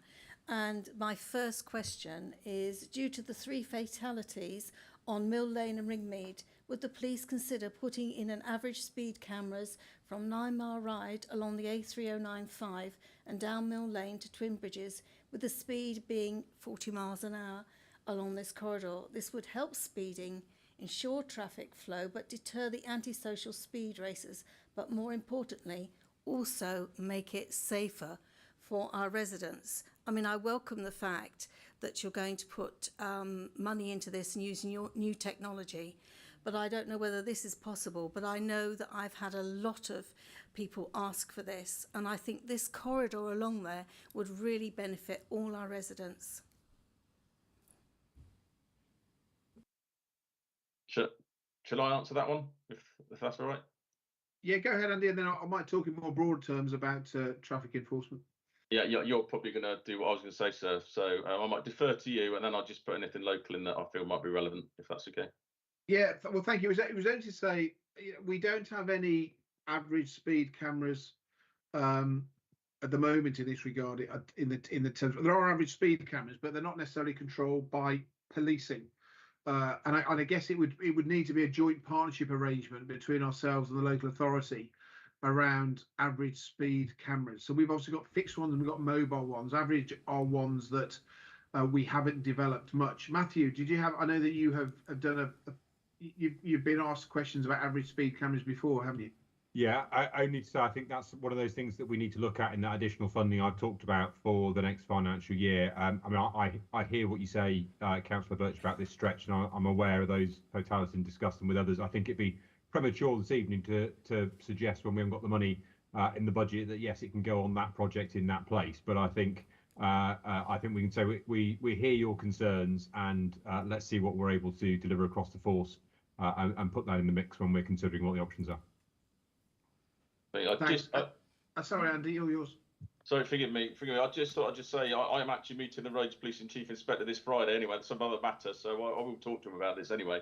But what I just wanted to add in, just some data from speed enforcement in Bracknell. I know the Chief gave the overview at a force level a bit earlier on, but locally in Bracknell, this isn't just about 9 Mile Ride, but in terms of mobile cameras in the month of December, there's 26.5 hours of enforcement, 258 offences, and 16 visits. So the mobile cameras, the fixed cameras, 960 hours of enforcement, 28 offences and 7 visits in total. That's when they put the stuff in to make them work. So just to highlight the kind of activity that's going on around speed enforcement within Bracknell. But I'll certainly have a discussion with the Registered Police Chief Inspector anyway on Friday when I'm seeing him, just around the points you raised, Councillor, anyway. Thank you very much. Sorry, carry on. Well, I was going to say, Councillor, just on your other observations about PCSOs and hopefully we've covered off, or at least acknowledged that what's been raised certainly around drug misuse, and hopefully I've shared about the issues of recruitment around PCSOs. I might add to that a little bit, Councillor, if I may, which is that we've got the number of PCSOs that have decided to join the police as a police officer as opposed to as a PCSO, and that's welcome, but also creates a challenge for neighbourhood teams in particular. But you'll know from your engagement some of the best skills you've got as a PCSO make you a fabulous police officer as well. In addition to that, we're a pretty buoyant market, so that we have got courses planned throughout the year, this year, and we are hoping to fill those posts. It might get a bit better for recruitment once the police officer recruitment slows down, but certainly, I know the Commissioner and the new Chief want to get PCSO numbers back up to where we were. And if we can't quite get back up to where we were because we haven't been able to recruit to those numbers, we need to think how we can make best use of the money that we're saving from those vacancies. But hopefully that answers that aspect of things. But come back to me if that doesn't. Well, I would like to say, actually, one of the things that I've always enjoyed is a really good relationship with the local PCSOs and the local police constables. And, I really appreciate all the work you're doing. But I always used to be able to get in touch and give my intel straight from my residents. It's like on Monday I had an email about empty packets of drugs being found by an underpass. And they had not been able to contact the police or get a reply or even get through 101. And I think that there's a gap here, because I always used to be able to speak to someone. If I emailed someone would email me back. And actually at the moment that's not happening. And that's why I've actually put this here, because my residents really are not very happy. And I wanted to sort of just say to you, I think there's a missed opportunity. I'd agree with you. And that's definitely not a position we want. To keep dialogue between us and the information. Yeah, I wouldn't disagree with anything that you said, Councillor. And I might leave that one with Andy to see whether or not, if there's a bit of a gap on that team at the moment. As I say, we're hoping that to alleviate that over the coming months once we get through this recruitment training programme. But if I can leave that maybe with Andy to speak with you outside the meeting, work out how we can close that communication gap, because I don't want that to be the case. I'm sure Andy doesn't either. Thank you very much. And that also covers over the drug issue as well and the PCSO. So thank you very much, and thank you very much for your time. Thanks, Councillor. Thank you, Councillor Mrs. Birch. Councillor Badiba.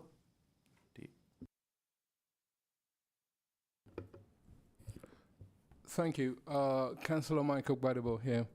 Thank you very much for your presentation, well detailed, and thank you for everything you are doing to protect us in Bracknell Forest. My question is just about mobile app and using technology to improve efficiency, productivity, relationship with the public, and also save money. Do you have a mobile app that members of the public could use to report crime? I mean, it's a really good point, Councillor, and there's a lot of work that's been developed in this area. We have a largely national internet presence that's coordinated nationally, but so that all police forces look and feel the same. So there should be a consistency of approach, and there's national pieces of work looking at how we can effectively mobilise that relationship with the public, using what the public and we in our normal lives when we're not police officers are using day in, day out in terms of apps. Matthew, I know this is something that you're keen on developing with the force. Just coming on that specific question of apps, and members will be grateful. I will restrain myself. I could quite happily do you an hour on my views and plans around this. No, there isn't an app per se, and my personal view is I don't think there should be an app, because the reality is an app needs downloading. Those of you in the room may well want to download a policing app because you're having those regular interactions with your neighbourhood team. Some of your residents might, but for most people, they have no desire to contact the police until something goes wrong. And then when something goes wrong, when they see something that concerns them, the last thing they want to do is download an app. But we can embrace the potential of all that. So the bit I'm actually much more excited about, we are looking to develop in TVP, is how we can link in with those native messaging apps that we're all using already. So WhatsApp, Facebook Messenger, all those sorts of things. So to get all those advantages that you've talked about the GPS, the video, etc. And there are already some things we can do. So if you call the police now on the phone, using a system called Good Sam, the operator can send you a link, and if you click to allow it, the officer in the control room can see what you're seeing on your phone, and that's all recorded live. We've already got the opportunity to do that, but I think there's a real opportunity to make it much easier for the public to report, to deal with some of those issues that many members have talked about this evening, about confidence in reporting, making it easier to report. But personally, I don't think that's by downloading an app. I think that is much better done by saying, look, you've all got those things on your phones already, the Facebook, the WhatsApp, and there are plenty of others. If we can make it possible for the public to communicate with the police by those existing channels, then frankly we jump ahead of the technology of apps and make it even easier for the public. And I hope that in the next year we'll make some real progress on that. Thank you for that. I will come back, but offline, to have a, yeah, thank you. Thank you, Councillor Bodibo. Councillor Mrs. Go.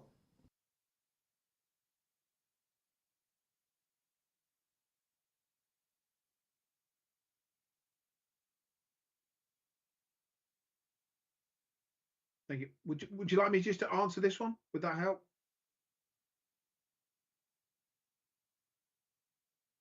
I haven't heard anything. Can anyone hear me?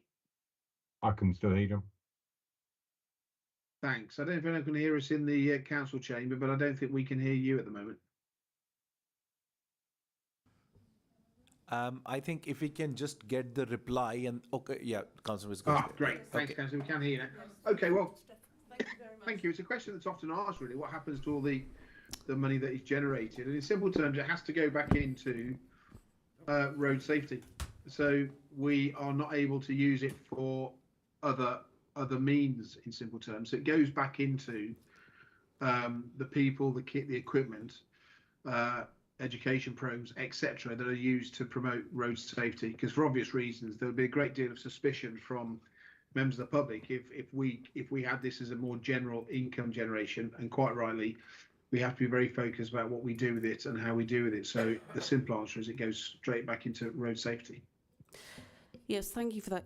Can I just mention, you referred to in your speech that 130,000 motorists had been issued with fixed penalties earlier, I believe. I mean, that represents quite a substantial sum of money. So I'm just guessing the budget for your road safety programme must be quite huge.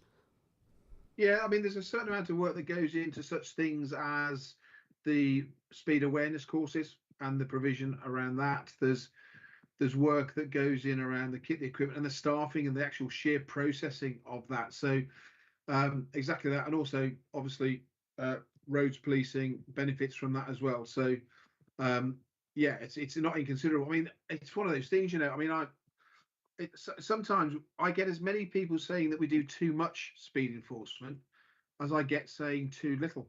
So I don't know whether that means that's a good thing or not. But yeah, in simple terms, Councillor, it goes back into and is regulated as well. Thank you. Thank you, Councillor Mrs. Go. Councillor Mrs. Mackenzie Boyle.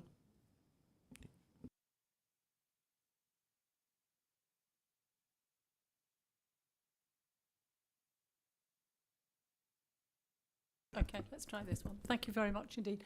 Thank you, Chief, very much. First, before I go into my question, I'd just like to thank you very much indeed for the offer to meet representatives of Thames Valley Police to discuss policing in Crowthorne specifically. So thank you very much. We await with great delight, shall we say, with those dates. Thank you very much indeed. Now, my question is to Mr. Barber. The Home Office announced the funding settlement for police forces across the country for the next 5 financial years. In Thames Valley, this means an additional 5.1 million in government grant, an increase of 1.8%. Alongside this funding from the Home Office, the government has also allowed the police and crime commissioners to increase council tax by up to £15 for a Band D property in order to make additional investments in policemen. I understand the consultation is in progress, in fact. I'm sure residents would be only too pleased that £15 would ensure a police patrol on their streets. Knowing your commitment to our communities, Mr Barber, I'm sure that this will be high on your priority list. And next meeting, could you let us know the results of what of £15 per household has actually bought us? So I'm asking, sir, for your reassurance that the possibility of extra burden on the precept will give us extra police resources that are visible. Those police resources are distributed fairly across the borough, and officers who have pledged to attend neighbourhood action groups, giving them the opportunity to hear firsthand from their residents their concerns, which is one of their KPIs, in fact, actually do.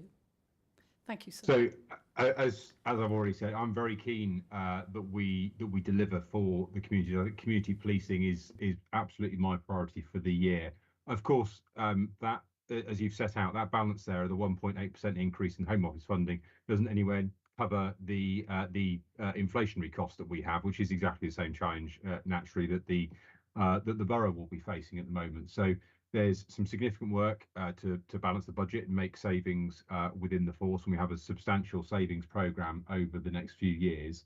But you're quite right. If I do opt for the £15 come the final budget settlement, and as you've said, we're still consulting on that now, the vast bulk of that is to put additional officers on the street, not just what we've got already, but making sure that we recruit additional officers over and above the Home Office target and build into the future for that further increase. And already having those conversations with the force about making sure that as much as possible is allocated to community policing for exactly the sort of work that you talk about. I think it needs to be linked in with some of that use of technology about the reporting. People have already mentioned the ability to report to the police, the ability to get that feedback right. That's absolutely key to delivering good community policing, because that all plays into the confidence that the public have, that when they report, they don't just see police officers out there doing things, but they also get that feedback. So very much looking that the £15 will deliver some real improvements in community policing, and look forward to being able to report back on the benefits of that in the near future. Appreciate your response. Thank you, sir. Thank you, Councillor. If any other councillor wishes to ask a question, can you please indicate by raising your hand, and if you can potentially keep the questions to the presentation, that would be helpful. I don't see any hands here. Madam Deputy Mayor, is there anyone online wishing to ask a question? Councillor Leek would wish to ask a question at this point. Okay, thank you. Over to you, Councillor Leek. Thank you, Mr. Mayor. If I could go back to the point that Councillor Gore raised about the money which is accumulated from speeding fines and/or fixed penalty notice. I understand, although I don't know it as a fact, but I'm sure the Chief Constable could tell us.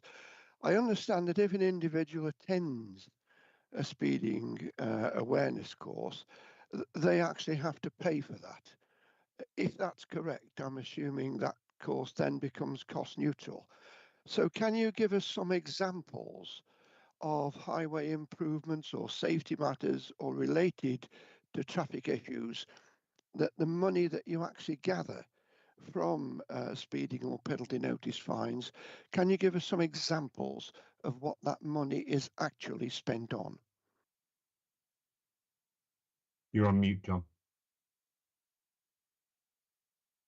Yeah, I mean, if it helps, I can get you more of a detailed response than just a verbal one that I'll give now. I guess there's the primary use of the money is the people that are implementing the processes and structures around the speed enforcement, and that's the people, that's the kit, that's the equipment, that's the processes as well. I mean, certainly in terms of specific examples, particularly within the Bracknell area, I'll have to go away and look for that. And if you'd allow me, Councillor, and obviously Councillor Gore, I can share a more detailed update on what and how that's used across the force. If there's any particular locally in Bracknell, I can do that outside the meeting. I don't have that to hand at the moment, I'm afraid. I can add a couple of points to that, if I may, without dragging things out too much. So part of that would be that funding I've talked about that I'm hoping to allocate for some of that use of technology would be from the surplus created through the road safety fund. I mean, of course, John's quite right. Some of that money is actually just covering the costs of managing the process, issuing the tickets. All of that is part of the cost that is recovered before there's anything anybody might describe as a profit from it, which is probably the wrong term to use anyway. A lot of it is around road safety and education, and that will be done in conjunction with the borough and Berkshire Royal Berkshire Fire and Rescue Service and the other two services across Thames Valley. We have, for example, a road show that goes around the whole of Thames Valley, which is open to schools across the whole patch, including, of course, in Bracknell, which will take children, gives them a presentation. I saw one a few weeks back, really impactful. It takes a real life tale of a crash, showing what happened with a police officer who was there on the scene, a firefighter who's pulled people out of the wreckage, the consultant who tried to patch someone up in hospital, the parent who was bereaved by the loss of a child, and showing them the after effects, if you like, of the vehicle that fire and rescue have got.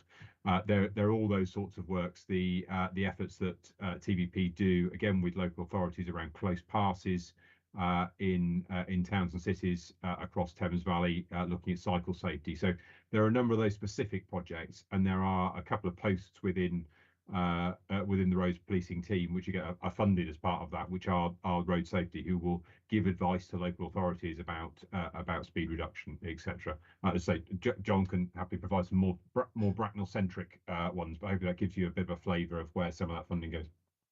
Thank you. I think it would be helpful if the Chief Constable could supply that overall information that he mentioned about the total costs, and then the breakdown within Bracknell, and then that would allow us to perhaps have a look at that in detail when we dropped into our crime and disorder panel. Thank you.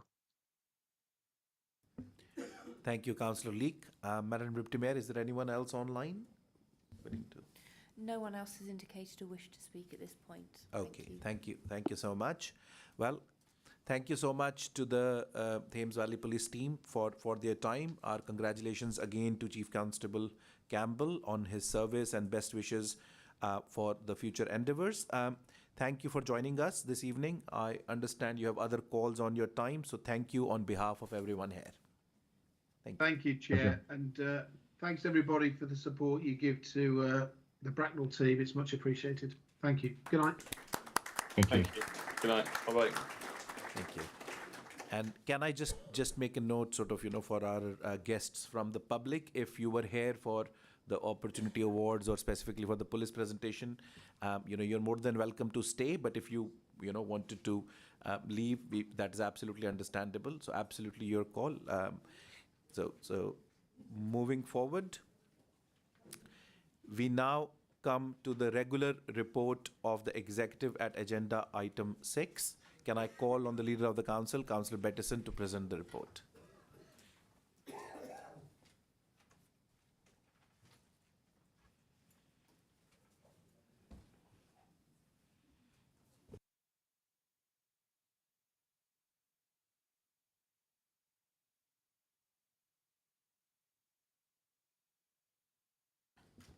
Thank you very much, Mr. Mayor. Colleagues, members of the public, it gives me great pleasure to introduce this executive report. And the executive has met formally once since the last full meeting of council in November, on the 13th of December. And we can go to the next slide, please. Thank you. At this time of year, of course, as is always the case, we're taken up very largely by Transformation and Finance and Capital Programme and the revenue budget for 2023-24 in this case. The Executive has approved for consultation a draft capital programme based on a total spending of around £6.5 million, of which just under £6 million of expenditure is to be externally funded. A little over £1 million will be funded from Section 106 monies, and £1 million would be invested, if you like, or reserved for Invest to Save schemes. It's also agreed its draft revenue budget proposals as the basis for consultation, and both draft proposals will be considered by the Overview and Scrutiny Committee this coming week. Feedback from the Overview and Scrutiny Commission and the consultation will be reported to the Executive and Full Council in February, when the final budget proposals for 22-23 will be agreed. Thank you. We've dealt with the procurement of corporate cleaning contract. The Executive has approved the strategic procurement plan for corporate and schools cleaning services. This has an estimated value of up to £5.5 million over 5 years. And the contract award decision is delegated to the Executive Director of Resources in consultation with the Executive Member for Transformation and Finance. The proposal entailed entering into call-off contracts with the successful supplier for a total period of 5 years from the 1st of September 2023. And this will enable the Council and individual schools to establish their own contracts under the umbrella of the proposed framework agreement. Moving on to planning and transport, the adoption of the Central and Eastern Berkshire Joint Minerals and Waste Plan, the Executive has agreed to make the alterations to the policies map that are necessary to give effect to the policies of the Central and Eastern Berkshire Joint Minerals and Waste Plan as modified following its examination in public. On adoption, the Central and East Berkshire Plan will become part of the development plan for this borough. Any other non-material additional modifications could be agreed by the Director of Place, Planning and Regeneration in consultation with the Executive Member for Planning and Transport. Joint working with Bracknell Forest Council, Reading Borough Council, the Royal Borough of Windsor and Maidenhead and Wokingham Borough Council has been used, and that has saved all 4 councils considerable sums of money. Inspector's final report was received on the 20th of October 22 and concluded that the plan is capable of adoption with main modifications which will make the plan sound. And the Executive recommended to Council that they adopt the Central and Eastern Berkshire Joint Minerals and Waste Plan, incorporating the main modifications recommended by the Inspector and non-material additional modifications. The Executive agreed the formal making, which is keeping in legal force, of the Warfield Neighbourhood Development Plan. And that plan came into legal force as part of the statutory Bracknell Forest Development Plan when the results of the community referendum were published. The majority of those who voted were in favour of the council using the neighbourhood plan to help decide planning applications in the Warfield neighbourhood area. The decision was therefore made in accordance with the general exception procedure due to the requirement to formally make the neighbourhood plan as soon as reasonably practical after the referendum. Moving on to council strategy and community cohesion. The executive noted the performance of the council over the period from July to September 22, highlighted in the overview report. At the end of the second quarter, 96 actions, or 81%, were rated as green, 15% were amber, 2% were complete, 1% had a missing status, and 1% did not yet require an update. And performance against the Council's planned strategic themes was positive, with 40% green, 6% amber, and 13% red. Moving on to adult services, health and housing. We have a strategic procurement plan for accommodation-based housing-related support services. The Executive have approved the strategic procurement plan for the provision of accommodation-based housing-related support. That includes both accommodation and support, with a contractual term of 7 years and reviews in years 3 and 5. The contract award decision is delegated to the Executive Director of People in consultation with the Executive Member for Adults, Health and Housing and the Executive Member for Children, Young People and Learning. It supports the delivery of the Council's housing and children's social care duties. Cost-effective placement option for securing placements for children aged 16 to 18 years, and the tendering exercise will enable opportunities to achieve value for money and high-quality service provision. Thank you very much, colleagues, and happy to take any questions. Thank you, Councillor Wettison. Does any councillor have a question? Okay. I don't see any questions in the room. Madam Deputy Mayor, are there any questions from those joining remotely? Nobody has indicated a wish to speak. Okay. Thank you, Madam Deputy Mayor. Thank you, Councillor Wettison. Thank you, Mr. Mayor.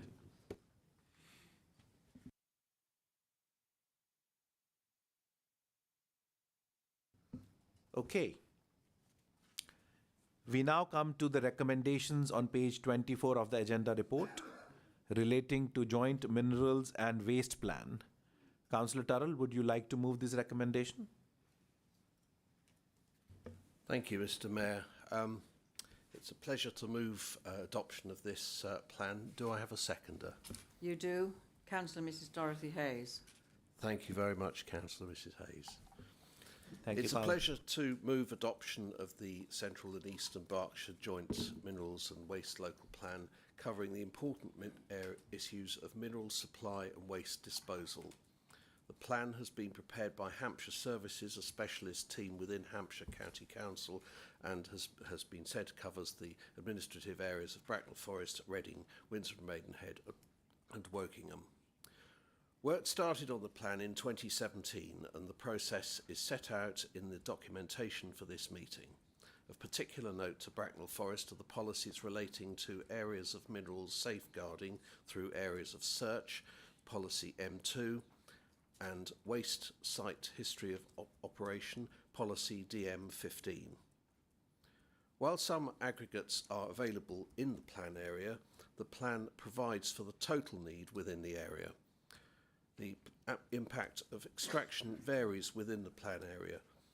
Policy DM2 on climate change mitigation and adaptation should also be noted. The plan replaces the 1998 Waste Local Plan and the 2001 Replacement Minerals Local Plan, both prepared by Berkshire County Council, and covers the period to 2036. Annual monitoring provisions will check the implementation of the plan. My thanks to all those involved at Hampshire Services and across the 4 plan councils for the sustained and professional effort which has brought this plan to us for adoption tonight. I commend it to the council. Thank you, Councillor Turrell. Does any councillor wish to speak? Okay, I don't see any hands in the room. Madam Deputy Mayor, anyone remotely wishes to speak? Not at this time, thank you. Okay, thank you, Madam Deputy Mayor. The recommendations are set out on the screen. Can all those present in the chamber please indicate by raising your hand if you support the recommendation? Thank you. Any against? Any abstentions? Thank you. That is carried. Okay, we now come to the questions submitted. So we have received notice of 4 questions which are set out at item 7 at the beginning of the agenda and on the screen in turn.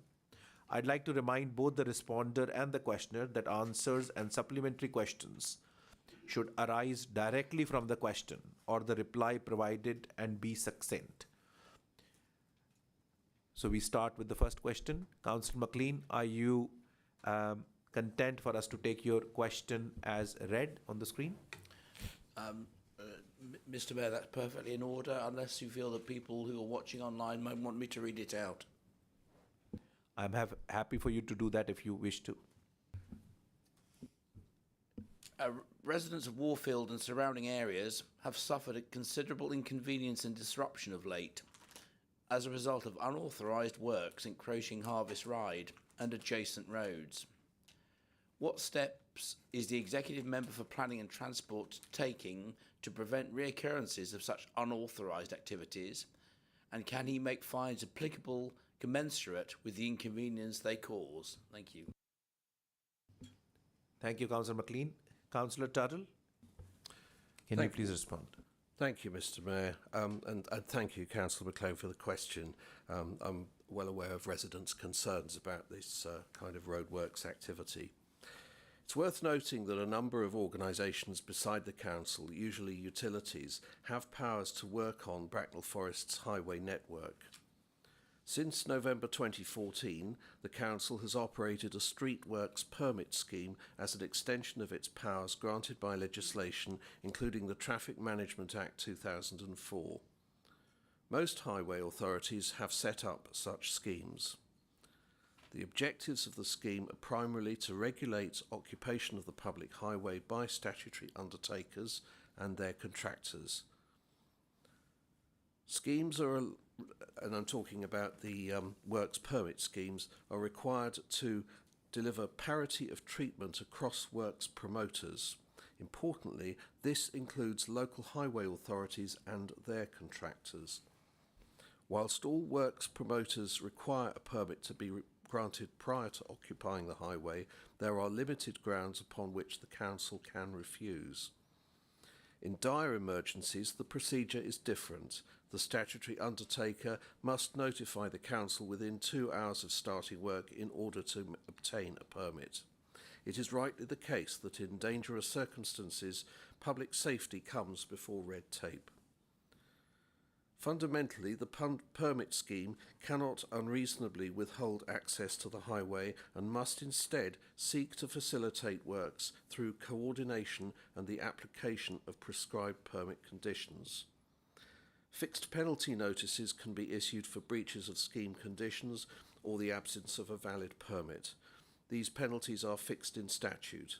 As an example, the absence of a valid permit would incur a penalty of £500. Subject to discount for prompt payment. It's not acceptable for a contractor to plead ignorance of a permit scheme or to proceed with non-urgent work without a permit. It is well known that highway operators operate permit schemes. Having obtained a permit, the contractor should display the permit reference at the site together with telephone and digital contact details. Failure to do so merits a fixed penalty notice. Residents with concerns can either use these details or, in case of difficulty, contact customer services at the council. If these details are not visible, I would strongly urge residents to contact the council to report this so that the highway network team can take appropriate action as soon as possible.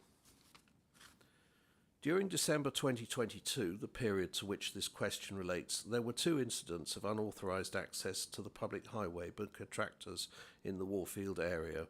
One case involved a fibre optic telecommunications provider operating without a valid permit, and the other was a council contractor who failed to update their application for pre-programmed work. An FPN was issued in both cases. Pre-pandemic, the scheme processed approximately 6,500 permits per year, with this having risen to around 8,500 due to the rollout of digital fibre installation supported by the government. During 2021-22, 138 fixed penalty notices were issued. Total PCN and fines averaged £64,000 annually in the 4 years to the 31st of March 2022, and have been 78,000 between the 1st of April and the 31st of December 2022.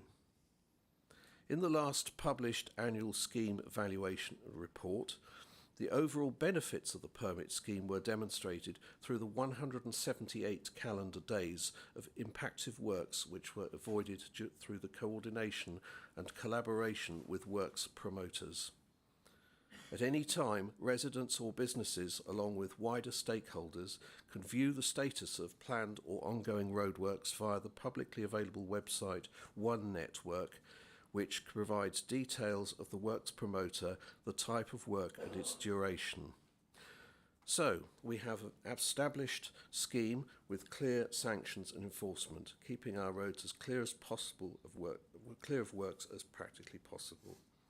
I hope that answer is helpful to you, Councillor. Thanks. Thank you, Councillor Turrell.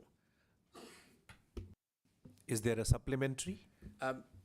With your indulgence, Mr Mayor, could I ask my ward colleague, Councillor Sandringham, to ask the supplementary? Sure, of course.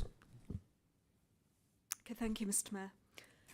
With regard to unauthorised works, what pressure can be brought to bear to ensure reinstatement of grass verges and pavements to an acceptable standard? Okay, thank you for the question, and you're rightly raising something that residents are particularly exercised by. The simple answer is they must put it back the way they found it. They must reinstate to the standard and using the materials that were used in the first place.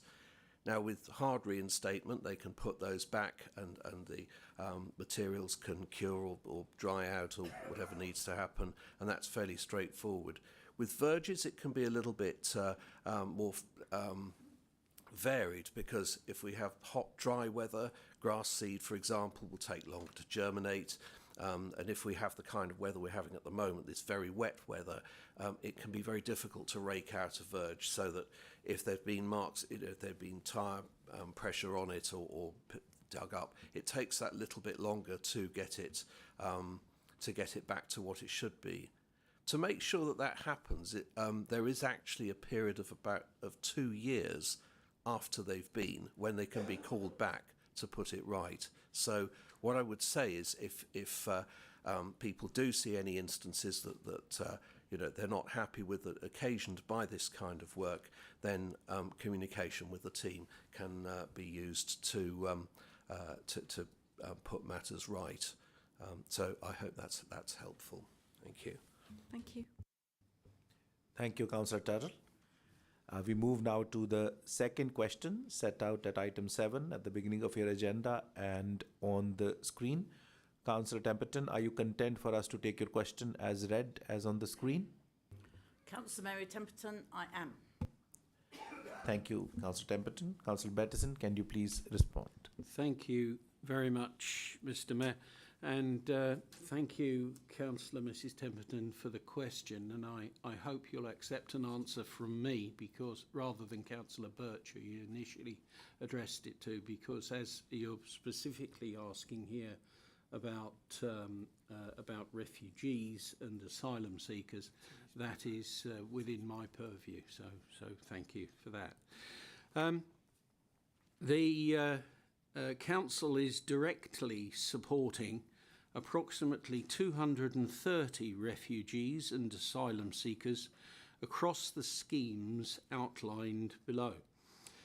We have 165 people who have arrived on the Homes for Ukraine visa scheme. 149 are staying with host families, and 16 people are now living in private rented properties. 40 Afghanistan nationals who are either on the Afghan Relocation and Assistance Policy or Afghan Citizens Resettlement Scheme, visa scheme. 13 are here long-term with housing allocated, and 27 are here in temporary accommodation secured by the Home Office until longer-term accommodation options are found. We're anticipating 28 unaccompanied asylum-seeking children arriving in the borough under the National Transfer Scheme. 2 Syrian families under the Vulnerable Persons Resettlement Scheme are also here in long-term accommodation. In terms of initial welfare support, each adult refugee on all these schemes is welcomed on arrival in Bracknell Forest by a family link worker from Early Help. The link workers give them and their hosts guidance on how to set up life in the UK, such as applying for bank accounts, universal credit, biometric residence permits, NHS healthcare checks, and applying for school places. They also receive on arrival a SIM card, a 3-month bus pass, welcome packs from our voluntary and community sector, and a free 12-month leisure pass. In terms of ongoing welfare support, the refugees on these schemes have check-in conversations and visits with Early Help's linked workers at least once per month, but increased frequencies for those with higher needs. They also have access to housing advice, including rematching to new hosts on the Homes for Ukraine scheme, or advice on private rental properties. This includes support from a moving on officer post to support families to access the private rental sector. Opportunities to learn and practice language through language cafes or volunteering through our voluntary and community sector. Careers advice and support with applying for jobs.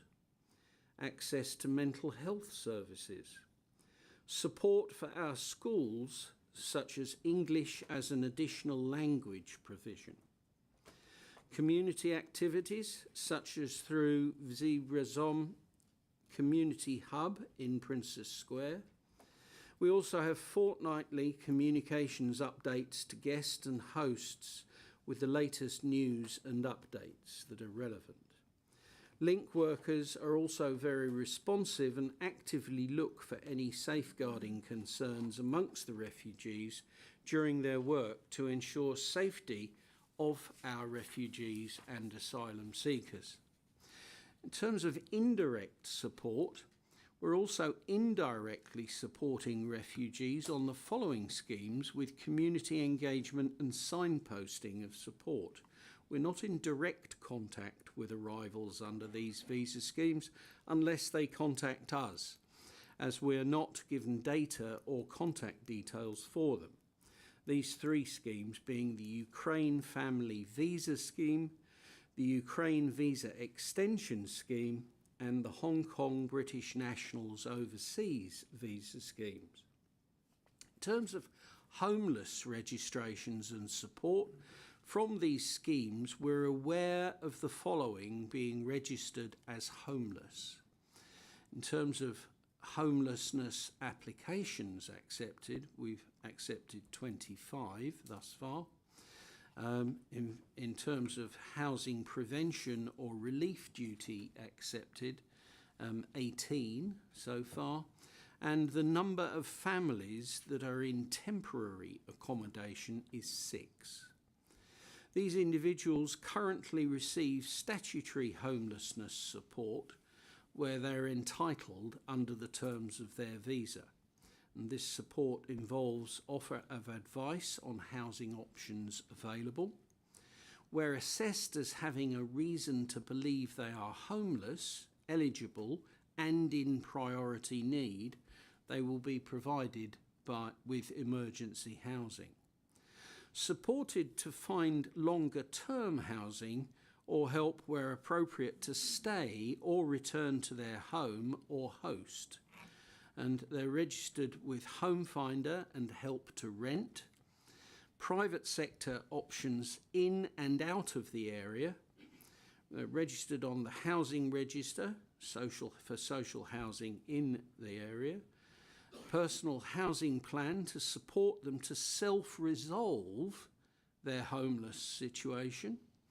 And they can be allocated a tenancy sustainment officer if support is required to maintain their temporary accommodation.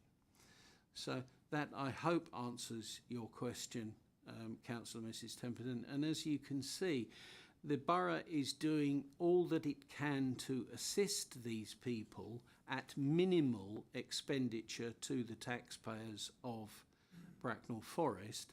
And also, it is only right that I should comment on the huge generosity of some of our residents in offering homes and support for these people. And it would be also unfair of me not to mention the great lengths that our wonderful staff and officers do in helping these people so that they can, if at all possible, help themselves. Thank you very much.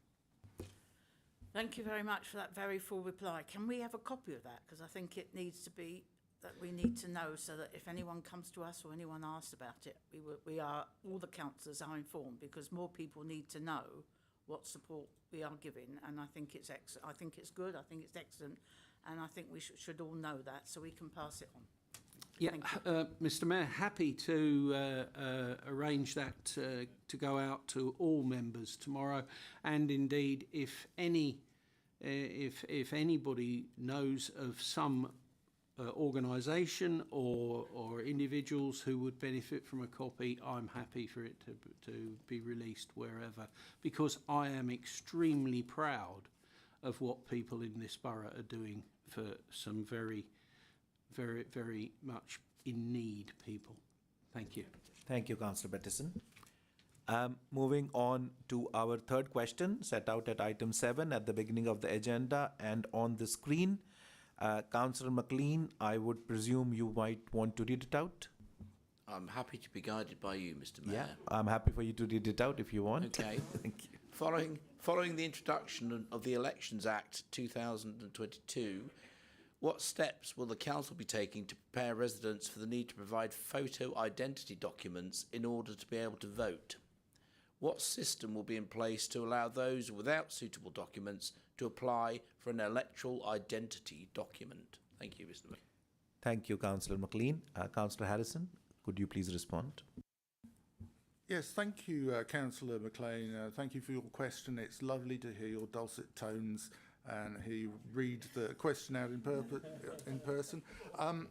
While I'm thanking people, I also need to thank Anne Moore and the Electoral Services team who have been quietly and competently in the background getting on with the job of making sure that our elections once again run very smoothly. And I think it's a credit to that team that within the council, I think it goes for all parties in this council that when it comes to elections in Bracknell Forest, we don't have the sort of questions and accusations thrown about the conduct of the elections that have happened, that we've seen in the United States.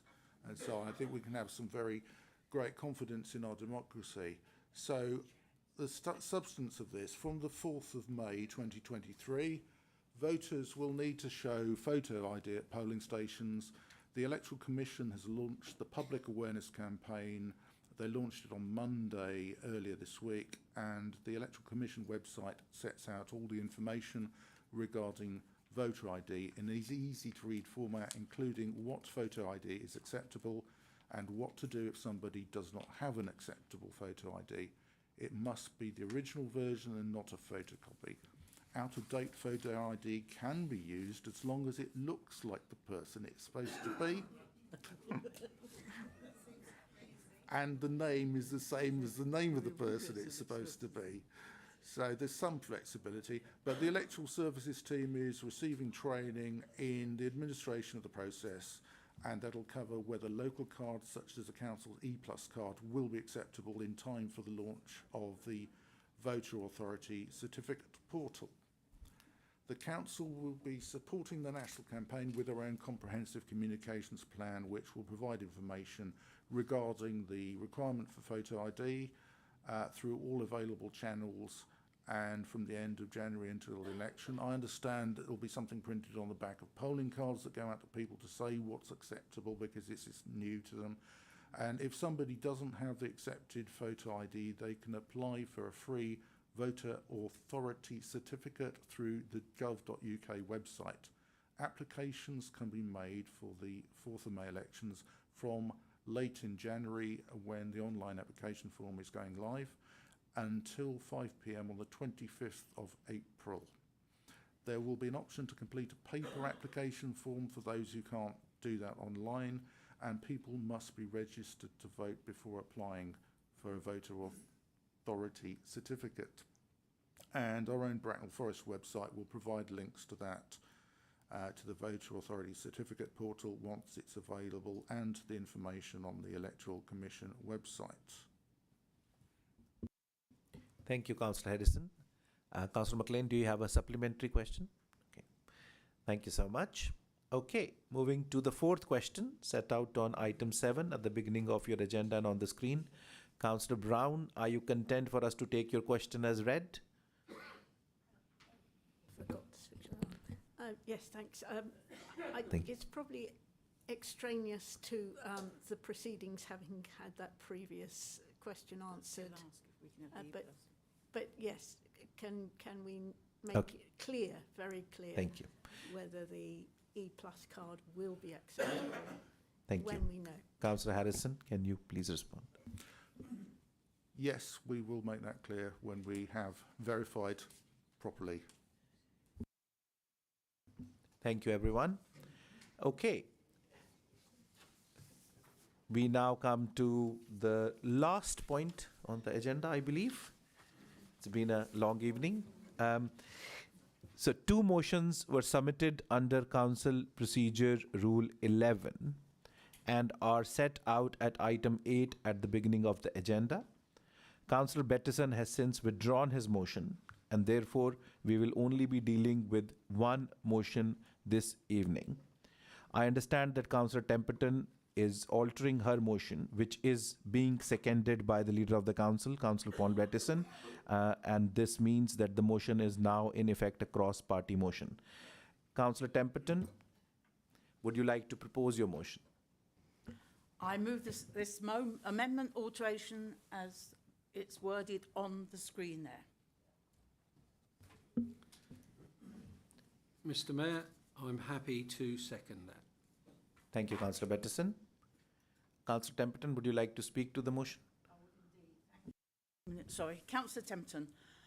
The word emergency has to be included because this is an emergency. The Met Office confirmed 2022 as the hottest on record, with the average annual temperature passing 10 degrees C for the first time. Without greenhouse gases emitted by humanity, such a warm year would be expected only once every 5 centuries. Such heat is now expected every 3 to 4 years. The last 8 years have been the warmest on record. Temperatures have risen twice as fast as normal in Europe, 4 times as fast in the Arctic. Besides heat waves, these temperatures contribute to droughts, wildfires, more intense rainfall, flooding, and rising sea levels. 3/4 of crops require pollination by insects. The global loss of pollinators has caused 3 to 5% loss of fruit across the globe of fruit, vegetable and nut production, all foods essential to healthy diets. The Council has done a lot to reduce its carbon footprint and increase biodiversity, to report the outcomes and monitor progress towards the 2050 target of net zero. But the Council itself can only achieve so much to address the impact of man-made climate change on our local communities. Businesses and every resident also have to be committed to making changes. Last year, we learned that only 5% of local businesses had a target for carbon reduction. How many businesses are now planning car sharing or solar panels? There are no solar panels on any of the flat surfaces of the lexicon, but bees on the roof are a start. Including the word emergency in the motion will put urgency into the conversation and hopefully result in action. There is much to worry about at the moment, but this council is in a supreme position to lead Bracknell Forest residents, keeping climate change on their radar. The council led in food waste recycling, and look how the residents responded. We have business champions to encourage our businesses. We need more road shows to encourage change. We need to be out there in every community. We need to work with all the groups that are striving for the same goal as this council, net zero. These groups have passionate members in every community, many with great expertise. By including the word emergency in this motion, it shows this council acknowledges the urgency and commitment to encourage all to make the necessary changes. I move the motion. Thank you, Councillor Temperton. Councillor Bettison, do you wish to speak or reserve? Could I reserve, please, Mr. Mayor? Yeah, thank you, Councillor Bettison. Does any councillor wish to speak? Councillor Virgo? Oh, thank you. Does that work now? Yes, it does. Oh, thank you, Mr. Mayor. I would like to support this very much. I think councillors in this council have worked cross-party in order to help climate change, both on the panel and on the executive, and we now have a small team in the council working on climate change.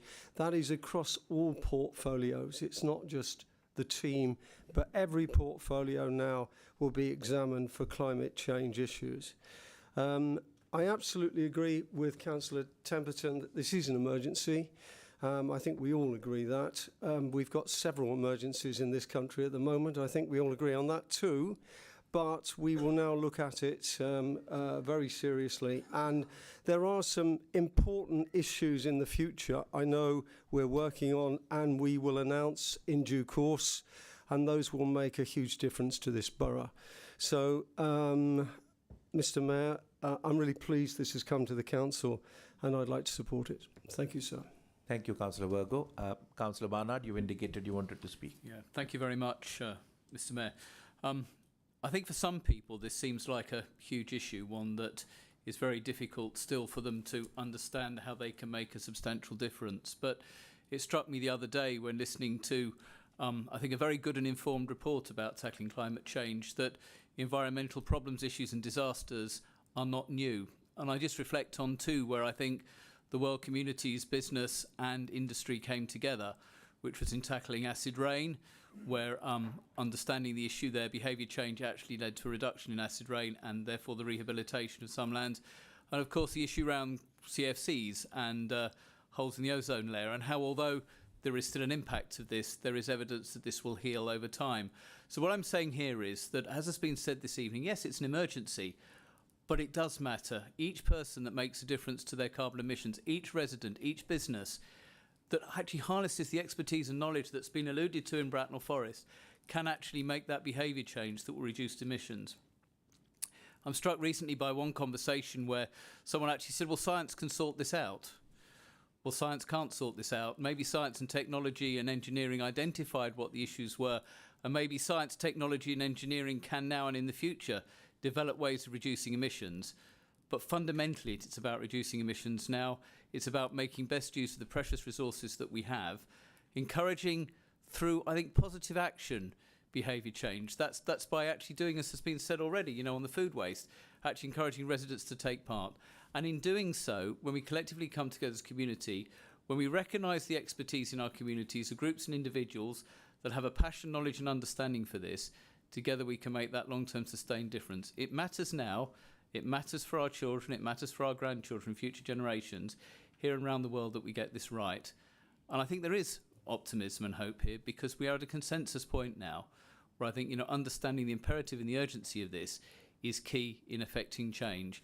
And I think together as a community we can do this. And it's not just for the council to do, but as has been said already, it's how we can all come together. And I'm convinced that our residents working with us will achieve what we need to do both now and in the future. Thank you, Councillor Barnard. Councillor Turrell, you indicated you wanted to speak. Thank you, Mr. Mayor. I would certainly echo the points about the changes in the weather. I think we saw it with summer 18 and lately summer 22. Also in the winter, when you see more rain coming down, and also with the increased severity of some of that, and that raises its own issues. I'm pleased with the direction that this council is taking. I'm pleased with the resolve that's coming out of this to step up the pace. We have a record for taking opportunities where they come. It's extremely important that we do this. I think with our climate change strategy that we brought in 2020, that is a very useful means for being able to engage with those opportunities as quickly as possible and where they come forward. Earlier this evening, we adopted a Minerals and Waste Local Plan, which has in it dealings with climate change implications there.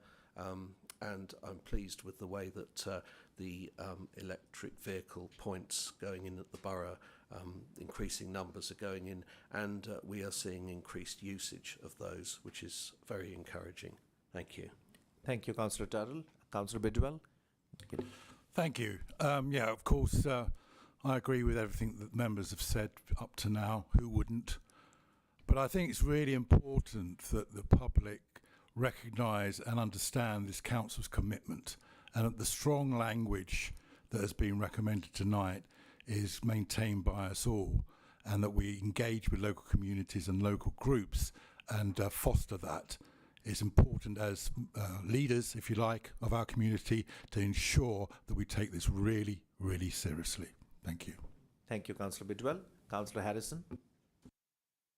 Thank you, Mr. Mayor. I think with my public protection hat on and responsibility for emergency planning, I've got to point something out here. That what many of the scientists are telling us is that carbon dioxide has built up in the atmosphere over many, many years, and that a lot of the change that may be happening in the climate is baked in whatever we do. So we shouldn't go too far patting ourselves on the head for using the correct language and the right incantations, because that ain't going to do anything for the climate. We're doing what we need to do, but we also need to have an eye to, and do more there. We need to do a lot more recycling, a lot more reducing the amount of energy we use, things like that. But we also need to do some emergency planning, looking at things like what we need to do around preventing floods, about emergency plans for helping residents if they should happen to come into difficulty. And I think as a responsible council, we will do that, and we can do that. Thank you, Councillor Harrison. Any other member wish to speak in the room? Councillor Bettison. Thank you, Mr. Mayor. Thank you. Firstly, I should like to thank Councillor Mrs. Temperton for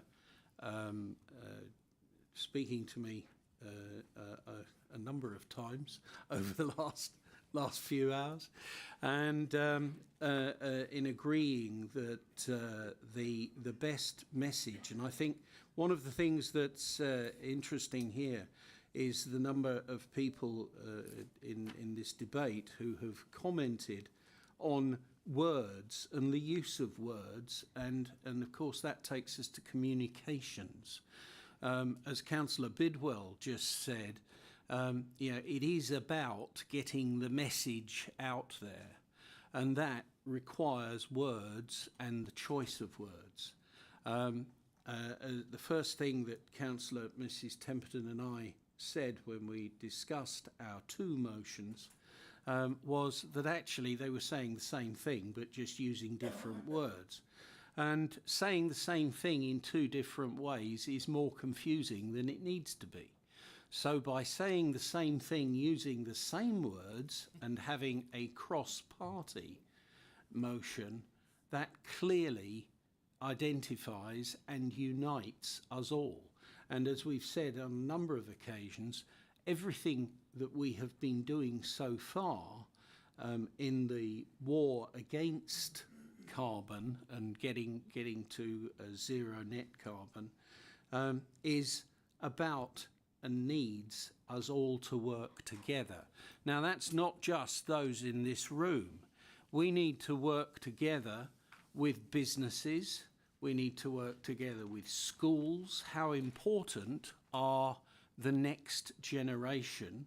Because they are the ones who stand to lose more if we don't start to get it right. And so we need to move, and I have personally seen, and I know my colleague, Councillor Mrs Hayes, has herself gone round on visits to not only primary schools, but nursery schools. And it is amazing what an activist you can make of a 3-year-old when they learn that the plastic bottle that they get their juice in can be reused and can help to make the planet a better place to live in the future. And we need to work with everybody who wants to work with us. And that certainly includes special interest groups, such as I know are represented here this evening. And I look forward to working together more in the future because the better we can work together, 2 and 2 can make 5. It's called synergy. And if we all work together, we can move mountains. And we need to move mountains. And I'm extremely grateful to, as I say, to Councillor Mrs Temperton for allowing me to second this motion so that we can demonstrate clearly, and I hope our visitors here this evening will be able to tell people that this council is 100% behind getting to zero net carbon. And we look forward to working with colleagues, getting there, and thank you very much. Thank you, everybody. Thank you, Councillor Pattison. I don't see any other requests in the room for someone else wanting to speak. I believe there is no one else online wishing to speak as well. Okay. Yes, Councillor Hayes. Only to say thank you for everyone in this room realising that this council is determined to bring home climate change. Working with the residents, as Councillor Betson said, has been substantially beneficial to this council, this borough, and we will continue to be one of the most important of the 6 unitaries, if not the number one that is doing the best for our borough. Thank you, sir. Thank you, Councillor Mrs Hayes. So the motion is in front of everyone on the screen. Can all those present? Okay, yeah, please. Thank you. Please, yeah. I'd like to thank everybody who's spoken. This is an emergency. There is an urgency. We must engage with communities and businesses. We need to act. We need to communicate. And if we all work together, we will get zero net carbon. And I am absolutely sure this will be agreed by this council tonight. So thank you. Thank you, Mrs Temperton. The motion is set out on the screen. Can all those present in the chamber please indicate by raising your hand if you support the motion? Thank you. Any against? Any abstentions? I don't think so. So this is carried. Thank you.